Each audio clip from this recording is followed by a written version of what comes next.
የህገ መንግስት መጻፍ ከመስከረም በኋላ መንግስት የለም ለድርድር ዝግ ነው ብሎ ያስባሉ ከዛ አንደሳ ማለፍ አትችልም ብሎ እንደ ጥቁር መጋረጃ የሆነው ይሄ ቲፒኤልኤፍ ኃይል ነውና ድርድሩ እየተሳካ አይደለም ምንድነው ድርድሩ አልተሳካም ጦርነቱ መፍትሄ አላመጣ እዚህ መሃል ላይ ያለው ኢትዮጵያ ስትገነጠል መንግስት አልነበራት አሰብ ኢትዮጵያ ነው ስለዚህ በድርድር መፍታት አቅማቸው ምንም ነገር የለም ኤርትራም ትግራይም ከሁለት የሰነጠቀን ሀጼ ምልክ ነው ህጋዊ አይደለም ኤርትራ ያለው ማህበረሰብ ነፃነት ይሻላል ወይስ ባርነት ተብሎ ነው የተገነጠለው አሁን ካለው ኑሮ አንፃር ካለው በተጨባጭ ሁኔታ በጣም ጥያቄው ተገቢና ትክክል ነው መጨረሻ ወደ ጦርነት ቢገባ ነው አፈጣጣራቸው ራሱ በቃ የሻዕቢያ ናቸው ስለዚህ ኤርትራ ጨምሮ የኢትዮጵያ ናት ኤርትራ ሙሉ የኢትዮጵያ ነው የሚል አቋም ነው ያለኝ ጦርነት ማስቀረት የሚችል ከነበረ የ1 ሚሊዮን ህልቂት አሁን የተፈጸመው ያለው ችግር በሙሉ ወደ ቲፒኤልኤፍ ላይ ወድቃል ማለት ነው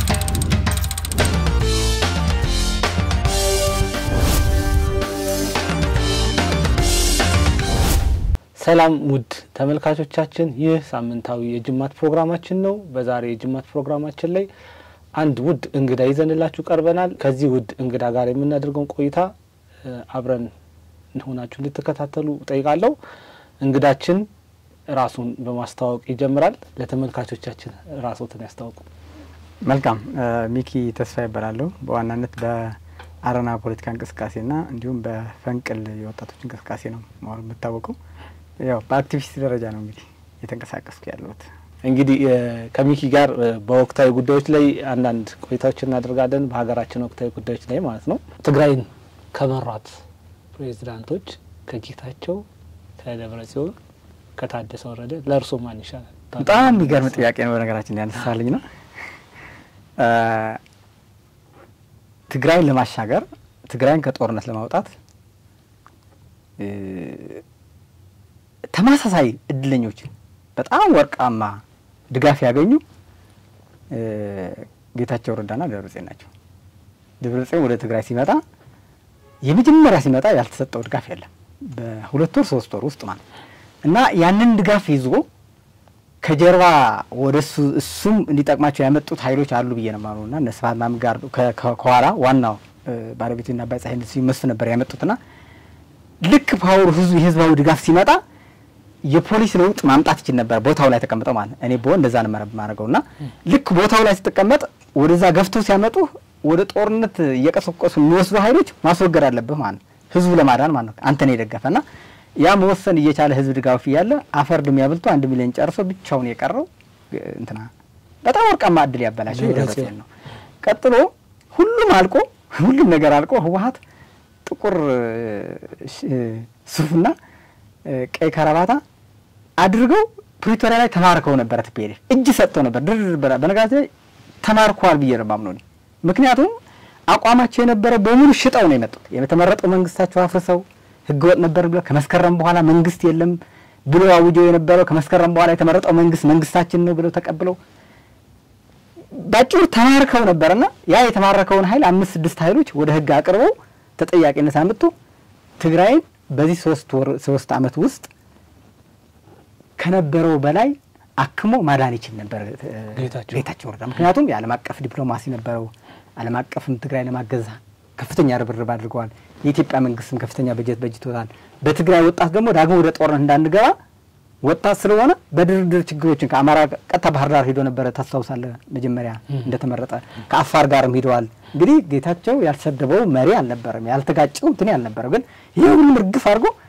በቃ ከኔ በላይ የሚጎረን አልነበረም ይናገር አልነበረም ይሳደብ አልነበረም ይሄ ትቻለሁ ካሁን በኋላ ብሎ ንስሐ ገብቶ ከዛ በኋላ ግን የህግ ማስከበር ወስዶ ዛሬ እንደገና ከኤርትራ ጋር ጦርነት ንግጣ ከእንትና ጋር ንግጣም ከዛ የሚባለው ማስቀረት እየቻለ ይሄ ወርቃማ እድል ደግሞ አባክነዋልና በታሪክ በትግራይ ውስጥ እንደዚህ አይነት መሪዎች እንዳይፈጠሩም ጭምር ነው ጸሎት ማድረገው መፈጠርም እንዳይፈጠሩም ህዝብ መታገል አለበት ይሄ ነው ሁለቱም ምክንያቱም አንድ እድል ስታገኝ ነው ወደ ህዝብ ማህበራት መቀበል እና ባክነዋል ታደሰ ወረደ እንደንተን አልቆጥረም ማለት ደጋፊም የለውም አመጣጡ ምናውቀዋለን በዛ ኃይል ስለመጣ ማለትና ቁጥር አይገባም ግን እኔ ማደንቀው አንድ ሰው አለ ጎሮ አስራት ነው ማደንቀው የትግራይ የመጀመሪያው ፕሬዝዳንት ጎሮ አስራት ነው የክልል መዋቅር ካመጡ በኋላ ፕሬዝዳንት የሆነ ጎሮ አስራት ነው ጎሮ አስራት የሰራውን ስራ አለና 17 አመት ጦርነት ላይ ቆይታ ትግራይ ከዛ በኋላ መንግስትነት ይዘው 87 ላይ ደግሞ የሽግግር መንግስት አቋቁመው ህገ መንግስት አርቀቀው የክልሉ ፕሬዝዳንት ከሆነ በኋላ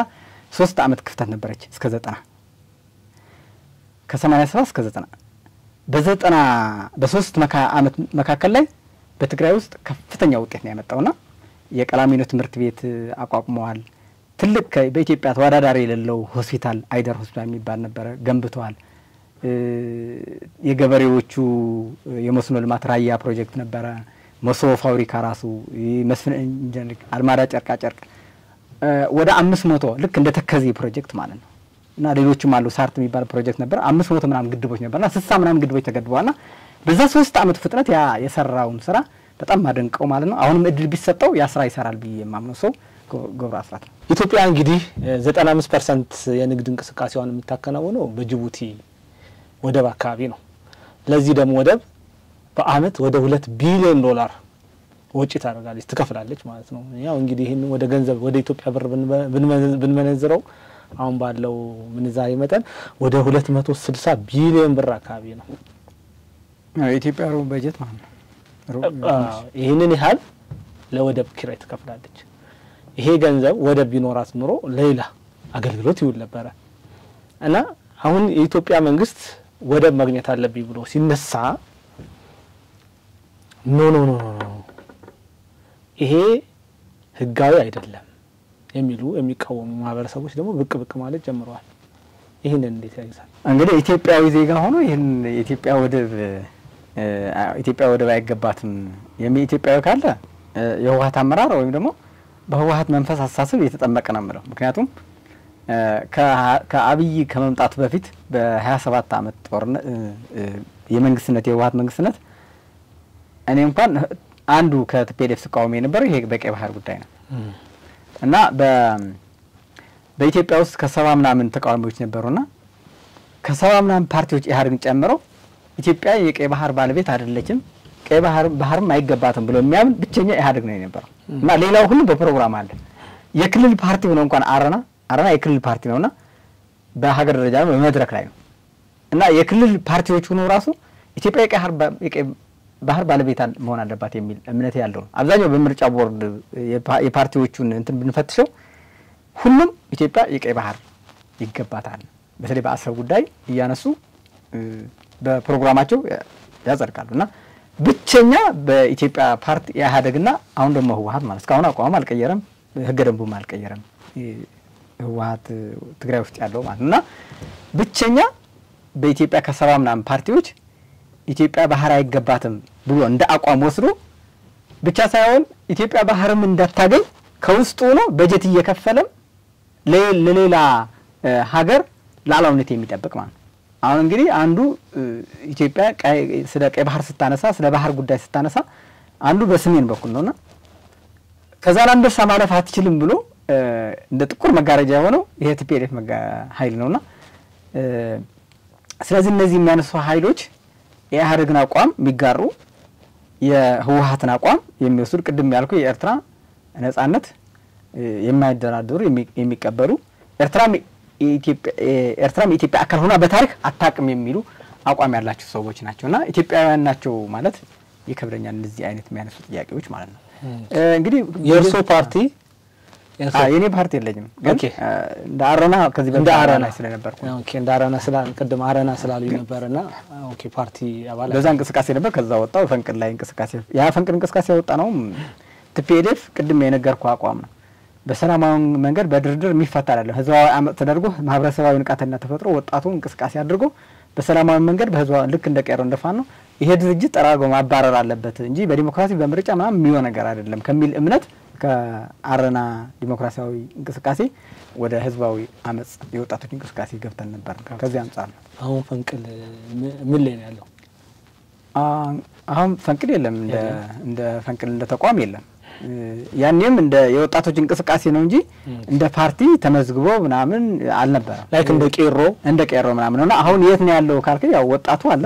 አሁንም በትግራይ ውስጥ ስለ ለውጥ የሚጠይቁ ጥያቄዎች በሙሉ በእሳቤ ደረጃ ህወሓት በኃይል ነው የሚወገድ የሚል አቋም ይያዙ እየመጡ ነው ወጣቶችና የፈንቅል እሳቤው እንደ ፈንቅል እንደማዋቅር የለም። እንደ እሳቤ ግን ሙሉ የትግራይ ወጣት የፈንቅል አስተሳሰብ እየወሰደው ይገኛል። ኢትዮጵያ ባለፉት 7 አመታት ውስጥ ያላት ፖለቲካዊ እንቅስቃሴ ምንድነው? እንዴት ነው በእርሶ ግምገማ?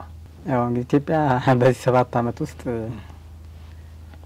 ከፍተኛ ችግር ውስጥ ያው እንግዲህ በአብዛኛው በጦርነት በጣም የፖለቲካ ልዩነት ጫፍ ደርሶ ብዙ ዋጋ የከፈልንበት በኢኮኖሚም በሰው ኃይልም እንግዲህ ከ1 ሚሊዮን ህዝብ በትግራይ በኩል የወደመበት የጠፋበት የሰው ልጅ ነውና በዚህ በኢትዮጵያ በኩልም እንዲሁም በመከላከያ በሁሉም በፋኖም በአፋርም በሁሉም የነበረውን አጠቃላይ ህዝባዊ ሆኖ ነበር ጦርነት የመጨረሻው እንትን ያደረገውና ለኔ በጣም ፈታኝ ጊዜ ነውና ራሱ የዚህ ዘመን ትውልድ መሆን ራሱ በጣም የማያስደስት ነገር እስከ መፈጠር የሚያስጠላ የነበረ ዘመን የነበረው ያው በጣም ለኔ በጣም ከባድ ዘመን የነበረው ብዙ ያዘነበት ጊዜ ነውና ለኔ ከባድ ጊዜ ነው። ከባድ ነው እውነት ነው። ሰላም አለመረጋጋቶች ነበሩና እውነት ነው። በዛ ውስጥም ደግሞ አንዳንድ ለውጦች አሉ የሚባል ነገር አለ። በእርሶ እይታ እንዴት ነው? እንግዲህ ሲንከባለሉ የመጡ አጠቃላይ የነጻነት የእኩልነት የህግ የበላይነት የነበሩ ክፍተቶች ትንሽ የመጀመሪያው የኢህአዴግና በአዲስ የብልጽግና ለውጥ መካከል ላይ ያው ብዙ የታዩበት ነገር ነበር። ግን በሂደት ግን ያንን ልዩነት በሰላማዊ መንገድ እስካልተፈታ ድረስ የወደመውን ሀብት በጣም ቀላል የሚባል ሳይሆን አልተመጣጣነልኝም ነው እንጂ ያው ያሉ ለውጦች ይታያል። ግን ከነበረው ግጭት እንግዲህ ወደ ጦርነት ገብተናል። ያ በጦርነት የመጣው ነገር ደግሞ በሀገርና በህዝብ ከፍተኛ ጉዳት አድርሷል የሚል እምነት አለ። ብዙ ሀዘን ላይ ያለ ህዝብም አለ። እንግዲህ እዛ የሞተው እኮ ቤተሰብ አለው። የሁላችን ቤተሰብም ኢትዮጵያውያን ዜጎች ናቸው። እውነት ነው።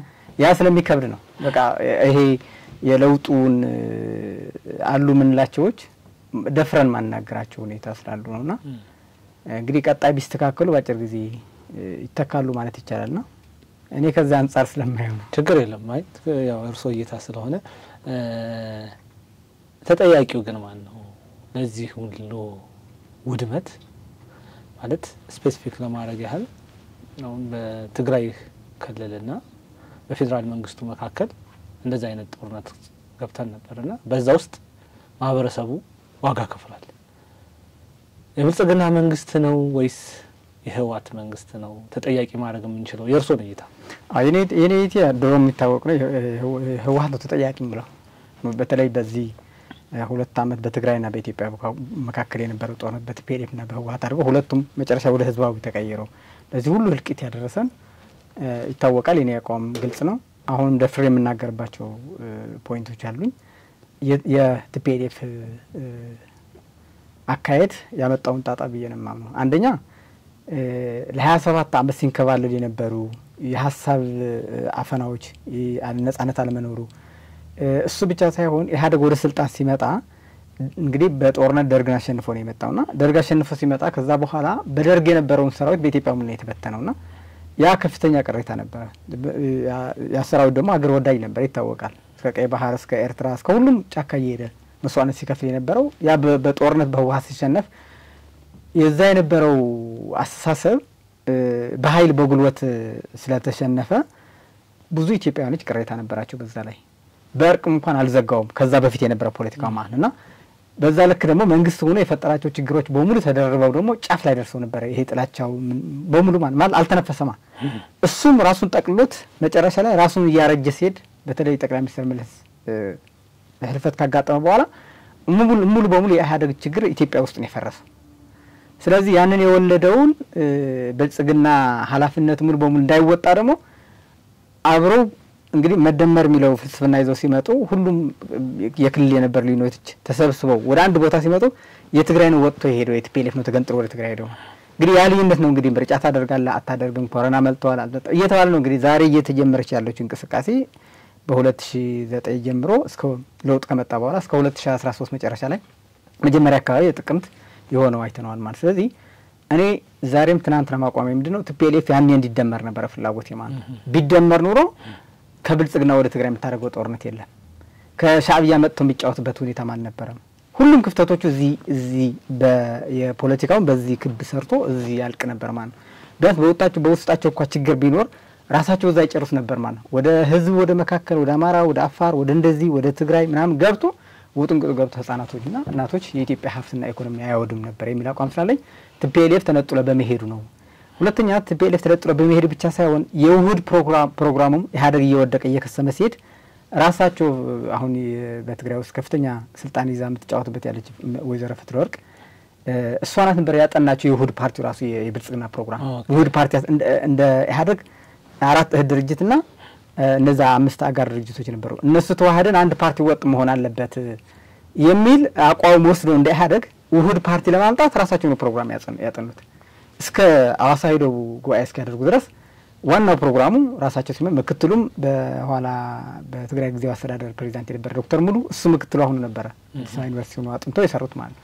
ስለዚህ ሀሳቡ የነሱ ነበረ፣ ግን ሀሳቡን የበላይ ሆነው ስለማይመሩት እንግዲህ የኦህዴድ የተራ ስለመጣ የኦህዴድ ኃይል ከኦህዴድ ጠቅላይ ሚኒስትር ስለመጣ እነሱ በላይ ሆነው ስለማይመሩት ውህዱ እኛ የበላይ ሆነን ካልመራ ነው እንደገና አንድ እሱ ምክንያት አድርገው፣ ሁለተኛ ደግሞ ሻዕቢያን ይዞ ነው ጣልቃ ገብቶ እኛ እየመታን ያለ ቅሬታ ስለነበራቸው የህወሓት አመራሮች ወጥተው ሄዱ ማለት ነው። ያ መውጣቱ ለ1 ሚሊዮን ህዝብ ህልቅ ለሁሉም ለትግራይ ለነበረው ለዚህ 4 ዓመት 6 ዓመት ህልቂት ጦርነት ተጠያቂ እነሱ ናቸው ማረጋቸው። እኔ አቋም ይሄ ነው። እንግዲህ የህወሓትን ጉዳይ ትንሽ አንድ ሁለት እዚህ ላይ ልጨምርልዎትና ወደ ሌላ ጉዳይ እናልፋለን። እንዳሉት ነው ለጦርነቱ ተጠያቂ እንግዲህ ህወሓት ነው የሚል ሀሳብ አንስተውልኛል። የምርጫ ቦርድ ለህወሓት የሰጠው ቀነ ገደብ ግንቦት 5 ያልቃል። ዛሬ ደግሞ ግንቦት 2 ነው እና ኦልሞስት ከ3 ቀን በኋላ እንደማለት ነው። እነሱ እንደ አዲስ ለመመዝገብ ፈቃደኛ እንዳልሆኑና እንደ አዲስ ተመዝገቡ ምንባል ከሆነ የህወሓት ወይም የትግራይ የበፊቱ መሬቶች መመለስ አለባቸው፣ አጠቃላይ ካቢኔው መመለስ አለበት የሚል ነገር አንስተዋል። እና ብዙ ጊዜ ከህወሓቶች በኩል የሚመጣው ነገር ምንድነው የሆነ መግለጫ ከዚህ ሲወጣ ወዲያውኑ መግለጫ ሪስፖንስ እንጂ የሚያደርጉት ለመስተካከል ፈቃደኛ አይደሉም። ይሄ ነገር ዳግም ወደ ጦርነት ይከተናል ወይ ብሎ ያስባሉ? አዎ እንግዲህ የህወሓት ባህሪ ዳግም ሳይሆን ወደ 4ኛ ለመባል ያለበት ብዬ ነው የማስበው። ሲጀመር የቲፒኤልኤፍ አፈጣጠር በ1967 11 ለካቲት ወደ ደደቢት ሲወጡ ከደርግ ጋር የነበረው ልዩነት የጊዜ ገደብ የጊዜ የነበረው ልዩነት ካየ ነው ደርግ ወደ ስልጣን የመጣው 1967 መስከረም 2 ነው ወደ ስልጣን የመጣበትና ከዛ በኋላ ገና ትግራይ እንኳን አልገባም ነበር ደርግ። የደርግ የሚባል ስርዓት እንኳን ገና የንጉሶች በራስ መንገሻ ስዩም ናቸው ሲተዳደር የነበረው ክልሉ ማለት ነው። እና ደርግ የሚባል ስርዓት እንኳን ገና ትግራይ አልገባም። የሶሻሊስትን ምንም ነገር በዛ ላይ እግር ተክሎ የተንቀሳቀሰበት ሁኔታ ነበር በዛ 6 ወር ውስጥ ማለት ነው። እና እነሱ 11 ለካቲት ነው የወጡት። እንግዲህ በመስከረም 2 እና በ11 ለካቲት መካከል ያሉ ቀናቶች የፖለቲካ ልዩነት ነው ያወጣቸው ብላ ለመገምገም በጣም ይከብዳል ማለት ምንም ነገር ስላልነበረው ማለት ነው። ስለዚህ ገና ከመነሻቸው ሲወጡ የፖለቲካ እንትን በጠረጴዛ ችግር ይፈታል ብሎ እምነት አልነበራቸውም የሚል አንድ የራሳቸውን ታሪክ ነው የምናውቀው ቅርብ ጊዜም ታሪክ ስለሆነ ከዚህ ይነሳልና እንግዲህ ቁጭ ብለው ወይም መንግስትም የጠየቁበት ሁኔታ የለም። በሰላማዊ መንገድ የሚፈቱበት ችግር አንስተው አያውቁም። ከዛ ቀጥሎ ወደ ጫካ ሄዱ። ትግራይ ለ17 ዓመት ጦርነት ቀጠና አደረጓት። እዛ መጨረሻ እንደ እድል ሆኖ አጋጥሟቸው አሸንፎ ስልጣን ያዙ። ከያዙ በኋላ ከነሱ ጋር አብሮ ሲታገል የነበረ ለደርግ የጣሉትን ከሻዕቢያ ጋር ሆኖ ነበረ የደርግን እንትን ያሸነፉትና 5 ዓመት አልቆዩ።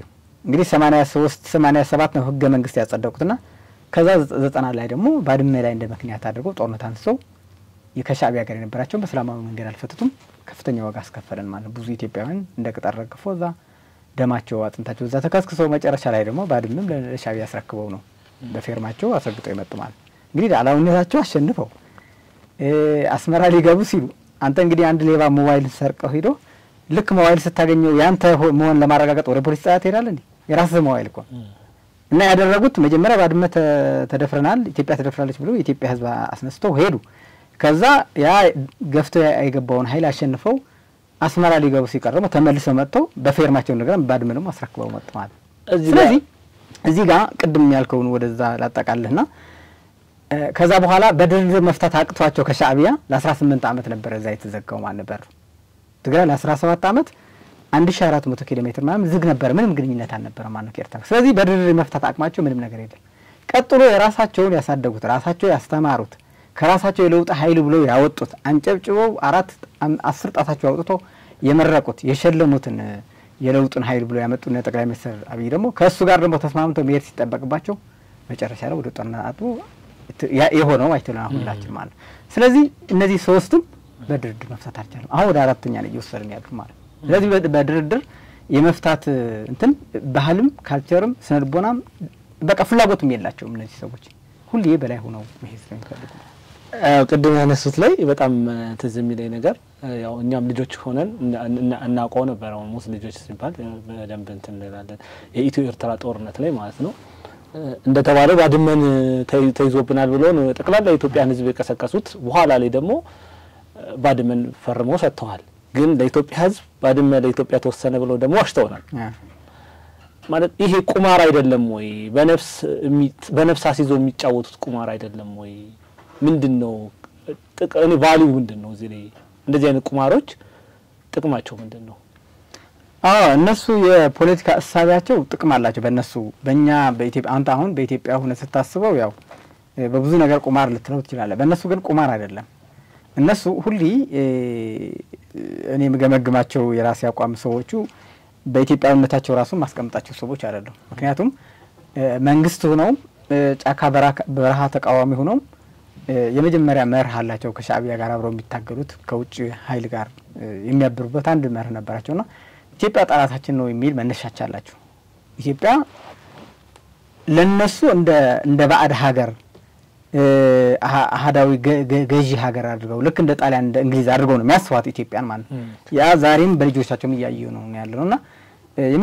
የመጀመሪያ አቅም አግኝቶ ራሱን ደርግ ለመጣል ሲንቀሳቀሱ የመጀመሪያ ኤርትራ ሄደው ነበር ስልጣን ያወሰዱትና ከኤርትራ የተሰጣቸውን የትጥቅና የጥይት የመተኮስም ምሽግም የመቆፈር ሁሉ ከሻዕቢያ ነው የወሰዱና ከሻዕቢያ ያንን ሲያደርጉ ሻዕቢያ ሁለት ቅድመ ሁኔታ ሰጥቷቸው ነበር አንዱ ምንድነው ኢትዮጵያ ኤርትራ የኢትዮጵያ አካል ሆና አታውቅም ብላችሁ ፈርሙልን በታሪክ ማለት እንግዲህ ኤርትራ አካል ኢትዮጵያ ሆና አታውቅም ብለው ፈርመዋል እነሱ እሱ ብቻ ሳይሆን እኩል ኤርትራ እንግዲህ በጣሊያን በእንግሊዝ ተገዝታለች አይደል ኢትዮጵያም ልክ እኩል እነሱ እንደገዛች ለኤርትራ አምነው ፈርመዋል በቃ ኢትዮጵያ ለኤርትራ ስትገዛ እንደነበረች እንጂ የራሷ አካል እንዳልነበረች አድርገው ፈርመዋል ከዛ ቀጥሎ ታጋዩን ወደ እነሱ ሲሰበስብ ምን ይያል አንድ ትልቅ ምክንያት የመጀመሪያ የሚያቀርቡት ለታጋዩ የኤርትራ ነጻነት ተቀበላል ተቀበል ነው የመጀመሪያ መርህ ማለት ይሄንን ለትግራይ ታጋዩ ወጣት በእነሱ ሲሰበስብ ሲያቀርቡት የነበረ ጥያቄ ሻዕቢያ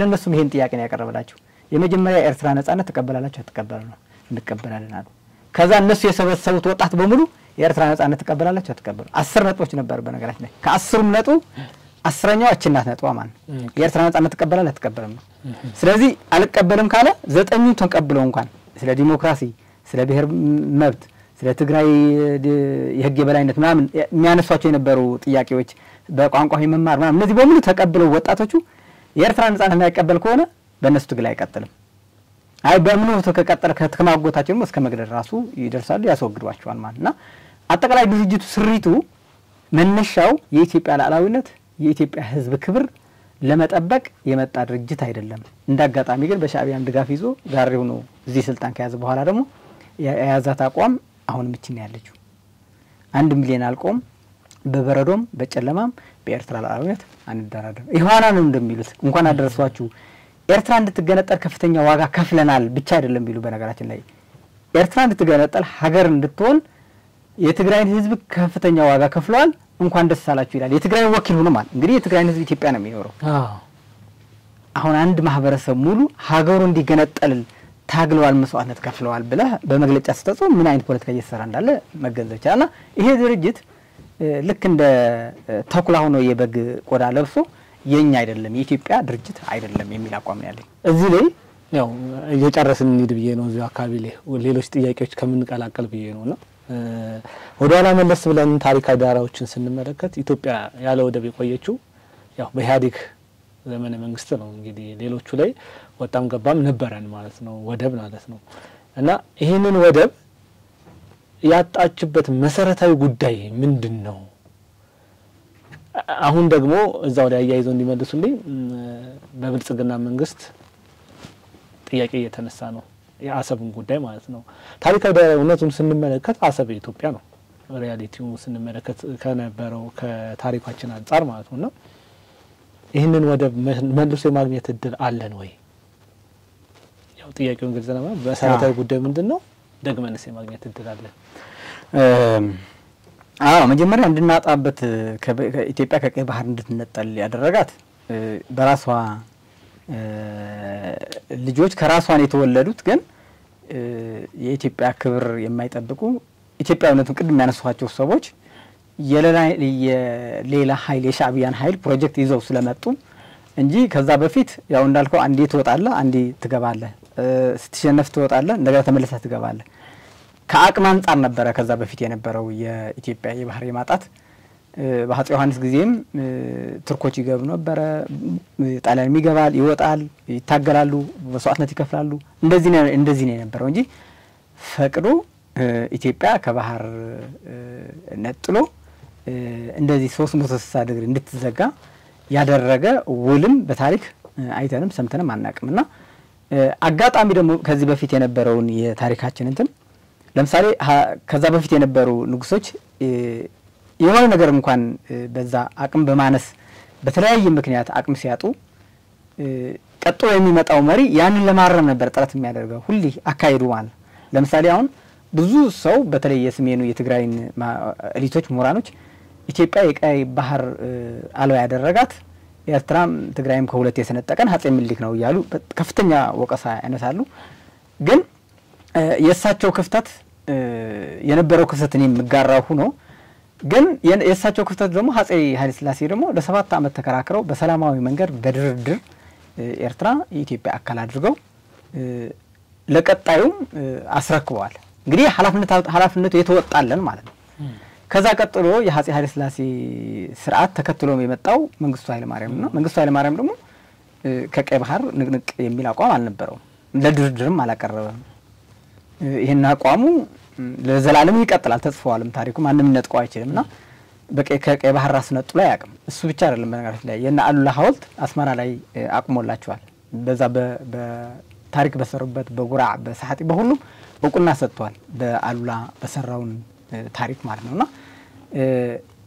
ይሄንንም አጥንቶ ነው የቀጠለው ማለት ይሄ ታሪክም ጠብቆ ነው የቀጠለው መንግስቱ ኃይለ ማርያም ከዛ ቀጥሎ የመጣው በግለሰብ ከሆነ መለስ ነው የመጣውና መለስ ምንድነው የሰራው ነው ያችን በረሃ ሲወጡ ለትግራይ ወጣትም የኤርትራ የኢትዮጵያ አካል ሆና አታቅም የምትለው አቋም ከዛ ቀጥሎ የኤርትራ የመጀመሪያ ቅድሚያ ከ10 ነጥቦች አንዷ የኤርትራ ነጻነት ተቀበላላት ተቀበለ 9 ተቀበለ ኢትዮጵያዊ ሆነ ለነሱ ጋር ለመታገል 9 ነጥቦች ስለ ዲሞክራሲ ስለ ልማት ስለ እኩልነት ስለ ዲሞክራሲ ምናምን የሚነሱ ጥያቄዎች ተቀበለ የኤርትራ ነጻነት ካልተቀበለ እነሱ ጋር አልተቀላቀለ ወይ ትገደላለህ በኤርትራ ሰላይ መጥቶም ያስገድሉሃል ከኋላም ያስገድሉሃልና እዚህ ላይ እቺን አቋም ደግሞ እንዳጋጣሚ ነው መንግስት ሆነ ማለት ይሄ አቋም ነው እንግዲህ መንግስት ይሆን ይሄ ኃይል ነው መንግስትነት ያዘውና ልክ መንግስትነት ሲይዝ የተደረገው ምንድነው በቀጥታ የኤርትራ ያችን በረሃ ያዘው አቋም ነው የተፈጸመችው አንድ የኤርትራ ኢትዮጵያ አልነበረችም የሚል አቋም ስለነበራቸው ምንም የሚያግታቸው ኃይል አልነበረ ምክንያቱም ፓወሩም ያዙት ማለት ነው መንግስትነትም ያዙት እነዛ ሰዎች ማለትና ያለ ቅድመ ሁኔታ ኤርትራ እንድትገነጠል አደረጉ ማለት ነው እዚህ ላይ ነው እንግዲህ ማንሳት እንፈልገው ነጥቡ ልክ እዚህ ጋር ሲገነጠሉ ኢትዮጵያ እንዴት አጣች የሚለው አንድ ኢትዮጵያውያን መንግስት ባልነበራቸው ሰዓት ነው ያጣቸው ህግም ባልነበራት ሰዓት ነው ምክንያቱም ህግ የወጣው መቼ ነው አሁን ያለው እንኳን የራሳቸው እንኳን የኢትዮጵያ ህገ መንግስት ብለው ያስረካቡን እንኳን አሁን ያለው ህገ መንግስት እስካሁን አልተቀየረም 87 ነው የጸደቀው ህገ መንግስት 83 እስከ 87 ሽግግር መንግስት ነው የነበረው ፓርላማም አልነበረም ማለት ምርጫ አልተደረገማ ምርጫ ካልተደረገ የኢትዮጵያ ህዝብ ውክልና የለውም ማለት ስለዚህ መንግስት አልባ ነው የነበረው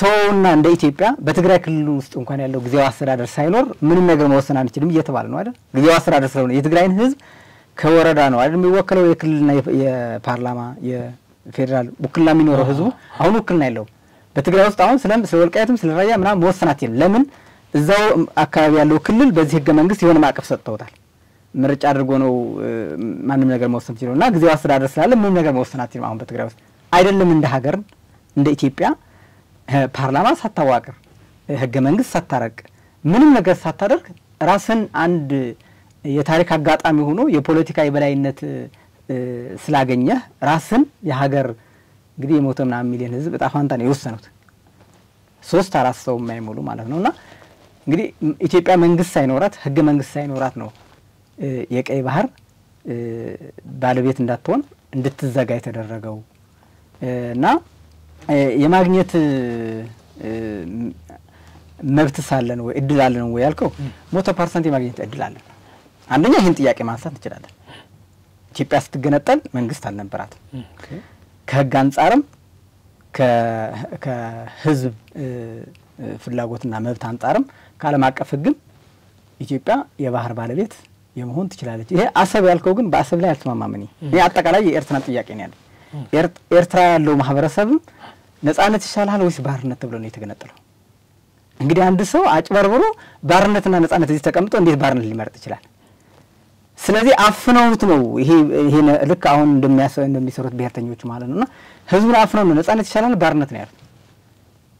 በዛ በወቅት ደግሞ ሪፎረንደም አድርገን ተገልጠናል ነው የሚለው። በጣም ኤርትራ ጭምር የኢትዮጵያ ናት። ኤርትራ ሙሉ የኢትዮጵያ ነው የሚል አቋም ነው ያለኝ። እሱ ብቻ ሳይሆን እዛ ያሉ ኤርትራኖች አሁን ብዙ ሰው ከመሬት ጋር ብቻ ነው የሚያያዘው። እዛ ያለው ማህበረሰብ ራሱ እኮ ቢያንስ ግማሽ ኤርትራው አሁን ኢትዮጵያ ውስጥ ነው እየኖረ ያለው። እንዲያውም ሁለተኛ ዜጋ ሆኖ ማለት ስደተኛ እየተባለ ነው እየተንቀሳቀሰ ያለው። ከዛ በፊት የነበረው ታሪኩ የማህበረሰቡ ግን እንደማንም ከመቀሌ ተነስቶ እንደሚመጣ ማንም ትግራዋይ ከአስመራ ተነስቶም እዚህ ይመጣል፣ ከዚህም ተነስቶ እዛ ይሄድ ነበር። እንደፈለገ ነበር የሚንቀሳቀሰው ማህበረሰቡ ማለት። አሁን ግን በኤርትራ ወደዚህ ለመምጣት አምልጦ ነው የሚመጣው። በጨለማ ነው የሚመጣው። በወንዱም ጥይት ይተኮስበታል ወደዚህ እየሮጠ ሲመጣ ወደዚህ ሲሰደድ ማለት ነው። እዚህ መጥቶም ሁለተኛ ዜጋ ነው ይያላል። አጠቃላይ የኤርትራ ማህበረሰብ ባርነት ውስጥ ነው ያለው። ስለዚህ ነፃ መውጣት አለበት የሚል አቋም ነው ያለው ማህበረሰቡም ጭምር ማለት ነው። እሺ የኤርትራ ህዝብ ነፃ የሚወጣው ከኢትዮጵያ ጋር ሲደመር ነው ብሎ ያስባሉ? አዎ 100%። እንግዲህ አንድ ማህበረሰብ ነፃ ወጣ የሚባለው አንዱ በኢኮኖሚ ራሱን ነፃ ሲያወጣ ነው። ስለዚህ የኤርትራ ኢኮኖሚ ደግሞ ከኢትዮጵያ ተነጥሎ ራሱን ሊያድግ አይችልም።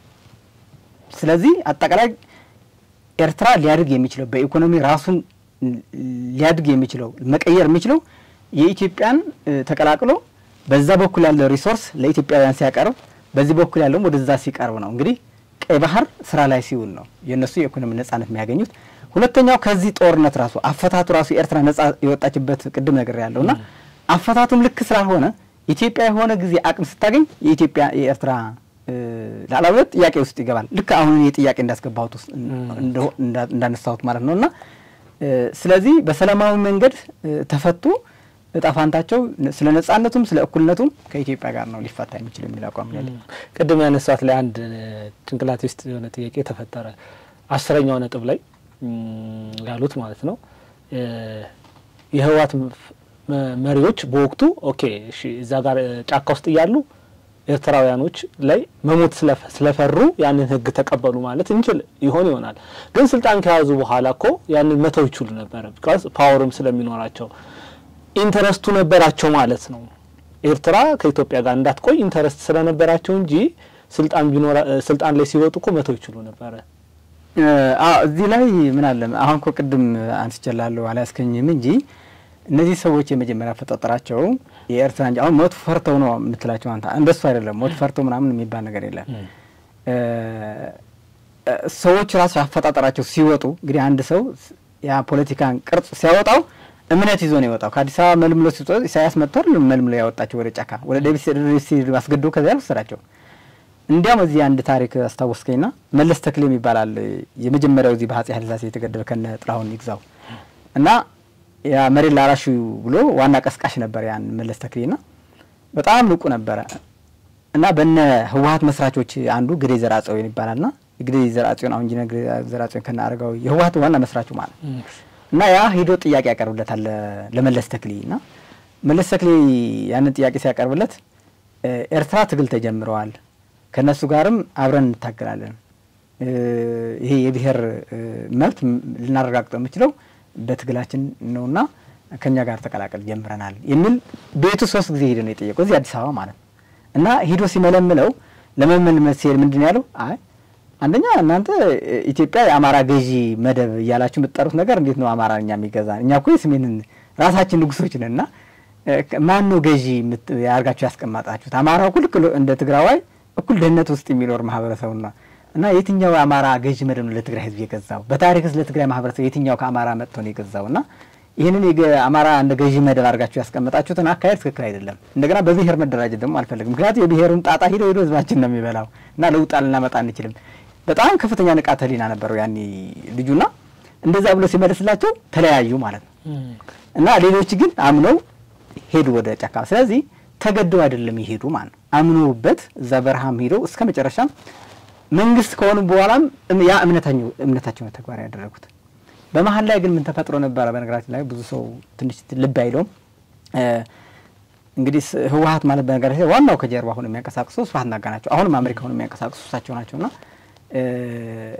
በመሃል ላይ ግን መለስ ከዛ መዋቅር ላይ ትንሽ እያፈነገጠ መጥቶ ነበር። በተለይ 90 ጦርነት ከተፈጠረ በኋላ መለስ የያዘ ይዞ የኤርትራን ጉዳይ ዘግቶት ነበር እና ትንሽ ነጻ እየወጣ መንቀሳቀስ ሲጨምር ኢሳያስ ከስብሐት ነጋ ሆኖ ከፍተኛ ፖለቲካ ይሰሩ ነበር በመሃል ላይ ማለት ነው።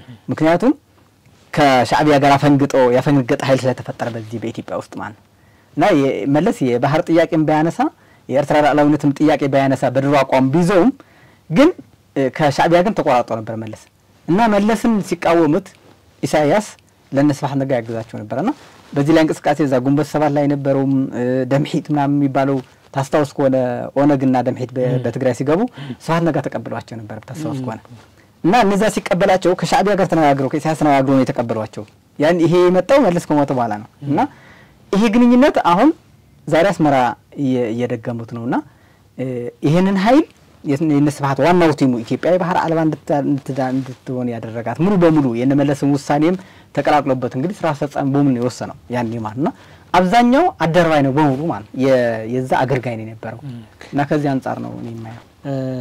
ወደ ሌላ ጥያቄ ሳልፍ አማራ ክልል ላይ 685 ሁለተኛ ደረጃ ትምህርት ቤቶች አሉ። ከነዛ ውስጥ 470ዎቹ ብቻ ናቸው ዘንድሮ ፈተና የሚያስፈትኑት። it means 215 ትምህርት ቤቶች አካባቢ ፈተና ያስፈትኑ ማለት ነው። እዛ ትምህርት ቤት ውስጥ የሚማሩ ተማሪዎች በአጠቃላይ ፈተና አይፈተኑም በግጭቱ ምክንያት ማለት ነው። አማራ ክልል ባለው ግጭት ምክንያት ማለት ነው። የእነዚህ ተማሪዎች ዕጣ ፈንታ ምንድነው? ሁለተኛስ ማን ነው ተጠያቂው? እንግዲህ ይሄን ጥያቄ ሰፋ ያለ ጥያቄ ነው።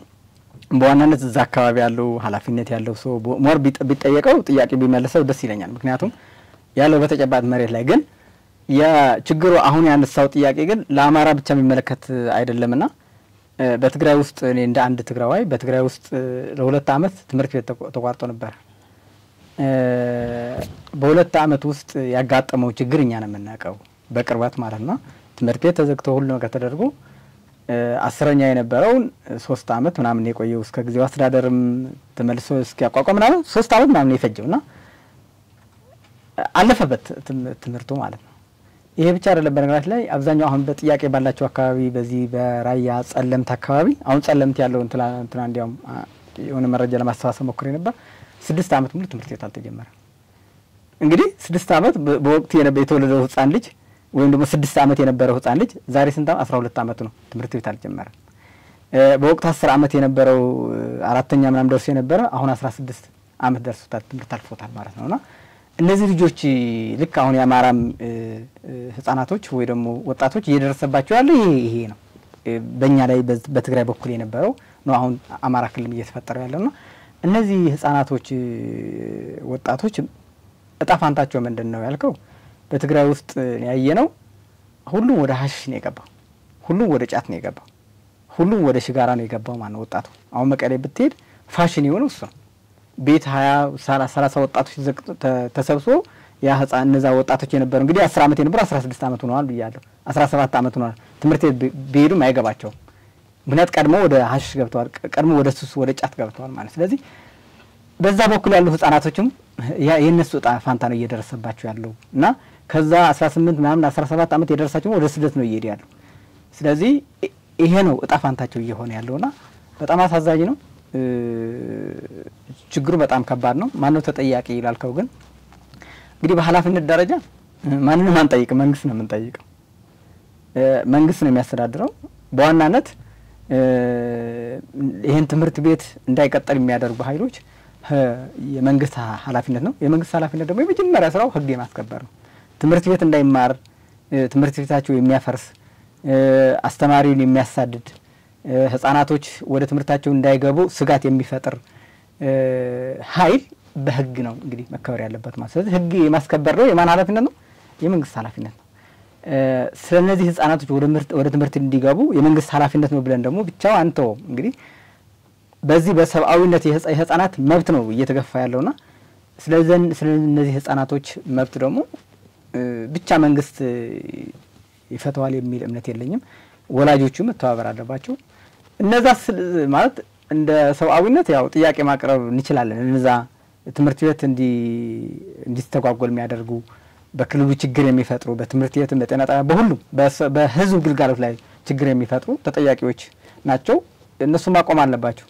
እንደ ኢትዮጵያ ለቀጣይም ዜጋ አሁን በፖለቲካ አንፃር ነው አይደል ያን እየቆመ ያለው ጦርነት ወደ ጦርነት ይሄድ ያለው እነሱም እንኳን እድል አግኝተው መንግስት ቢሆኑ እንግዲህ የተማረ ሰው ያስፈልጋቸዋል ፊደል የቆጠረ ዜጋ ያስፈልጋቸዋል በእነሱ እሳቤ እንኳን ማለት ነው ስለዚህ የመማርና የማስተማር ከፖለቲካ ጋር መገናኘት ያለበትም የሚል በዚህ ጋር ነው ዋናኛው ጥያቄ እዚህ ጋር ነው ኦፍ ኮርስ መንግስት ህግ ማስከበር ኃላፊነት አለበት ህግ ለማስከበር በሚሄደው እርምጃ ውስጥ ደግሞ ማህበረሰብ ውስጥ የሚገቡ እነዚህ ተቋሚ የምንላቸው ወይ መንግስትን የሚቃወሙ ጥያቄ ሊኖራቸው ይችላል መቃወም መብታቸው እንደሆነ ማመን መቻል አለብን because መንግስት መላእክተኛ አይሰራም ሰውኛ ስለሚሰራ ይተሳሳታል መቃወማቸው ትክክል ነው እንነጋገር የሚል ሐሳብ መጥቶ መነጋገር ፈቃደኛ ካልሆኑ ቀደም እንደበላናል መንግስት ህግ ማስከበር አለበት እስከተባለ ድረስ ህግ ለማስከበር ይሄዳል እዛ ሞመንት ላይ ማህበረሰብ ውስጥ ይገባሉ እነዚህ ሰዎች እርምጃ በሚወስዱበት ሰዓት ንጹሃን ተገደሉ የሚል ደግሞ ሌላ ፖለቲካ ይሰራል ኢንዳይሬክትሊ ደግሞ ትምህርት ቤቶችን ያቃጠልን ተማሪዎችን እያፈናቀልን መምህራኖችን እየገደልን የጤና ባለሙያዎችን እየገደልን ምን አይነት ፖለቲካ ነው መስራት የምንችለው ነው እውነት ምን ፈልገውን ፓወርስ ብናገኝ በትክክለኛ መንገድ ነው የመጣ ነው ወይ እዚህ ጋር ነው እንግዲህ ቅድም ያልኩህ እኮ መንግስት ብትሆን የተማረ ዜጋ ያስፈልጋል ብያለሁ ግን ከዛ በፊት ግን እኔ ምን አንድ ጥያቄ አውዚም መልሽላለሁ ይሄ የትምህርት ቤት ጉዳይ ከዛ ፖለቲካ ማውጣት አለብን ነው ለምሳሌ አሁን ቀይ መስቀል አለ ለምሳሌ በጦርነት ጊዜ ይሄዳል ምልክት አለውና ያ አርማ ነው እንግዲህ የሚያሳልፋቸው ማለት የገለልተኛ እንደሆነ እና እነዛ ትምህርት ቤትና ጤና ጣቢያን በነገራችን ተዋጊዎች መጥተው ሁሉ የሚታከሙበት ነው እነዛ ቢጎዱም እዛ መጥተው የሚታከሙትና ትምህርት ቤቱም ቀጣይ መንግስት ብትሆንም ልትመራው የምትችለው ህዝብ የተማረ ህዝብ ሲኖር ነው የተሻለ ውጤት ልታመጣው ይችላልና ከመንግስት አንፃር አይደለም ይሄ ከነዛ ታጣቂዎች ኃይሎችም ይሄ ትምህርት ቤት ነፃ ማድረግ አለባቸው ነው እዛ ላይ መገኘት የለባቸውም ማለት ምክንያቱም ትምህርት ቤት ነፃ ሆኖ ህፃናቶች መማር ስላለባቸው ስለዚህ ምክሩ ለሁሉም ነው ለታጣቂዎችም ከዛ ከትምህርት ቤት መራቅ አለባቸው ድሮ ወላጆቻችን አባቶቻችን በነገር ላይ ጦርነት ሲገጥም ጫካ ሄዶ ነበር የሚገጥም የውስጥ ሽኩቻ ምናምን ሲያጋጥማቸው እነዚህ ራስ ምንላቸው ወይ ደጃዝማን ምናምን ይባሉ የድሮ ነገስታቶች ጫካ ሄዶ ነበር የሚገጥሙትና ከህዝብ ጋር ያቀላቀለው እና ከነሱም ልምድ ቢወስዱ ቢያስ ጫካ እንደፈለጉ ሊያደርጉ ይችላልና ይሄንን ከትምህርት ቤት አንፃር ከጤና ጣቢያ አንፃር ከማህበረሰቡ አንፃር ከማህበረሰቡ መጠጋት የለባቸውም የፖለቲካ ልዩነታቸው በጥይት ነው የምንፈታው ካሉ ጥይት ታጥቆ በረሃ ላይ መውጣት ነው ያለባቸው ያ መንግስትም በዛ መሆን አለበት ዋናው እንደኔ አቋም ግን የታጣቂ ደጋፊ አይደለም በቃ የፖለቲካውን ጉዳይ በጥይት ነው የሚፈታ የሚል እምነት ካላቸው ደግሞ ወደ ጫካ ሄደው ቢጋጥሙ ትምህርት ቤት መቀጠል አለበት ልክ እንደ ቀይ መስቀል ትምህርት ቤቱ ቢከበር በሁሉ እርሶ ፕራይም ሚኒስተር ቢሆኑ እንበል ፕራይም ሚኒስተር ቢሆኑ እንበልና እናስብ እና እንደዚህ አይነት ተግዳሮት ገጠሙት ስልጣኖት ላይ ማለት ነው እነዚህ ሰዎች መሸሽ አለባቸው ግን ማለት ወደ ጫካ መግባት አለባቸው አልገቡም ትምህርት ቤቱን መጠለያ ያደረጉት ቤተክርስቲያንን መጠለያ ያደረጉት እነዚህ ተቋማት የሚባሉትን ቀን ወጥተው እርሶ የሚመሩትን ህዝብ ጨርሰው ወይም ገድለው ተመልሰው ደግሞ ይደበቃሉ ምን ሊያደርጉ ይችላሉ እርሶ እኔ ጠቅላይ ሚኒስትር ቢሆን ማድረገው የመጀመሪያው የኔ ስራ ህግ ማክበር ነው እንግዲህ ስልጣን ሲሰጠ ህግ እንዳከብርለት ነው ከዛ ቀጥሎ የልማት የምናምን ጥያቄዎች ናቸው። ልማት ምናምን በማህበረሰብ ነው እና የመጀመሪያው ህግ ነው ማስከበረው። ህግ ሳስከብር ግን አንድ ተሞክሮ ወስደዋል ከመንግስቱ ኃይለማርያምና ያኒ ምንድነው በትግራይ በጦርነት በነበረበት ጊዜ እንግዲህ እነሱ ወደ ህዝብ እየገቡ ጦርነት ያደርጋሉና መጨረሻ ከክልሉ ወጥተው ከክልሉ ራሱን አስተዳደር ከመቀሌም ወጣ እና ደሴ ላይ ካምፕ ሰሩና እርዳታ የሚፈልግ ወደ ደሴ እየመጣ እርዳታ ይወስዳል። ከዛ መድረስ የማይችል ደግሞ በሄሊኮፕተር ነበር የሚጣላቸው። ያ በሄሊኮፕተር ሲጣል ያ እርዳታ ምን ይሆን ነበር? ታጣቂዎችም ይወስዳሉ፣ ህዝብም ይወስዳል።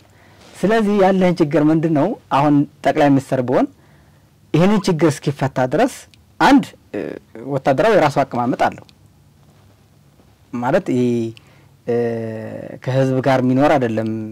ጦር ኃይል የራሱን ምሽግ አለው፣ የራሱን ቦታ አለው እና እነዛ ታጣቂዎች ወደ ድርድር ማምጣት ነው ዋናው ስራዬን ማደርገው በድርድር ለመፍታት ማለት ነው። ለድርድር ለመፍታት ደግሞ የራስን ምሽግ ትይዛለህ፣ የጸጥታ ፖሊስ ያጠናክራለህ። ያንን ያጠናክርክ ስትሄድ ደግሞ እነዛ ደግሞ በሌላ በኩል ደግሞ የድርድሩ መንገድ ታስኬዳለህ ማለት ነው።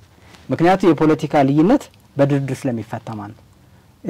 በአንድ ቀን ደግሞ አይፈታም። ያ አመለካከት ቀይረህ ተማምነህ ወደ አንድ ለመምጣት በህዝብ ውስጥ ሲገባ እንግዲህ መከላከያም የህዝብ አካል ነው።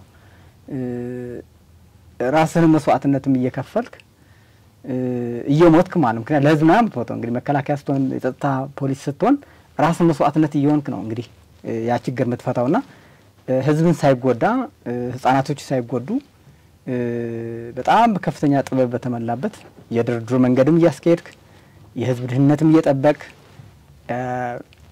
ወደዛ አካባቢ የሚላኩ የጸጥታ ኃይሎችም በጣም ፕሮፌሽናል የሆኑ የሰለጠኑ የጸጥታ ኃይሎች እየላኩ ህግ አስከብራለሁ ማለት ነው። በርሶ እይታ የብልጽግና መንግስት የሚመራው ፕራይም ሚኒስትር ዶክተር አብይ አህመድ ማለት ነው ለድርድር ዝግ ነው ብለው ያስባሉ?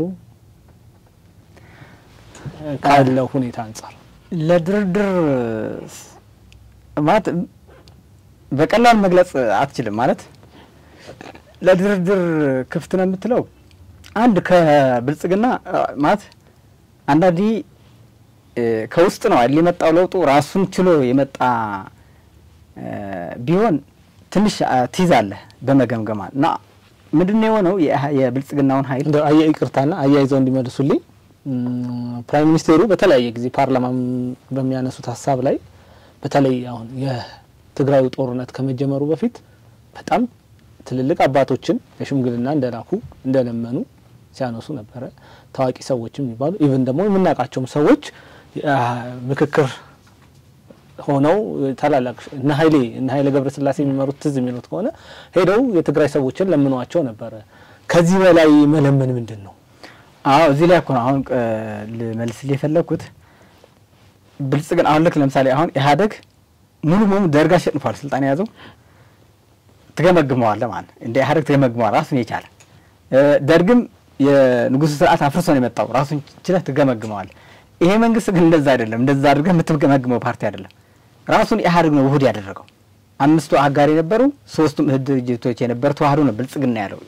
እንግዲህ ስሙ አይደለም እኔ የምፈልገው መዋቅሩ አጠቃላይ ያለውን የሰው ኃይል ከባህሪው አንፃር ያለውን ከሊበራል አስተሳሰብ ጋር ለድርድር ያለውን ክፍት እና ጠንካራ የህግ የማስከበሩ ያለውን እንትን በጣም ጥያቄ ውስጥ ስለሚገባብኝ ነውና ህወሓት ብቻ ነው ከኢህአዴግ የወጣው።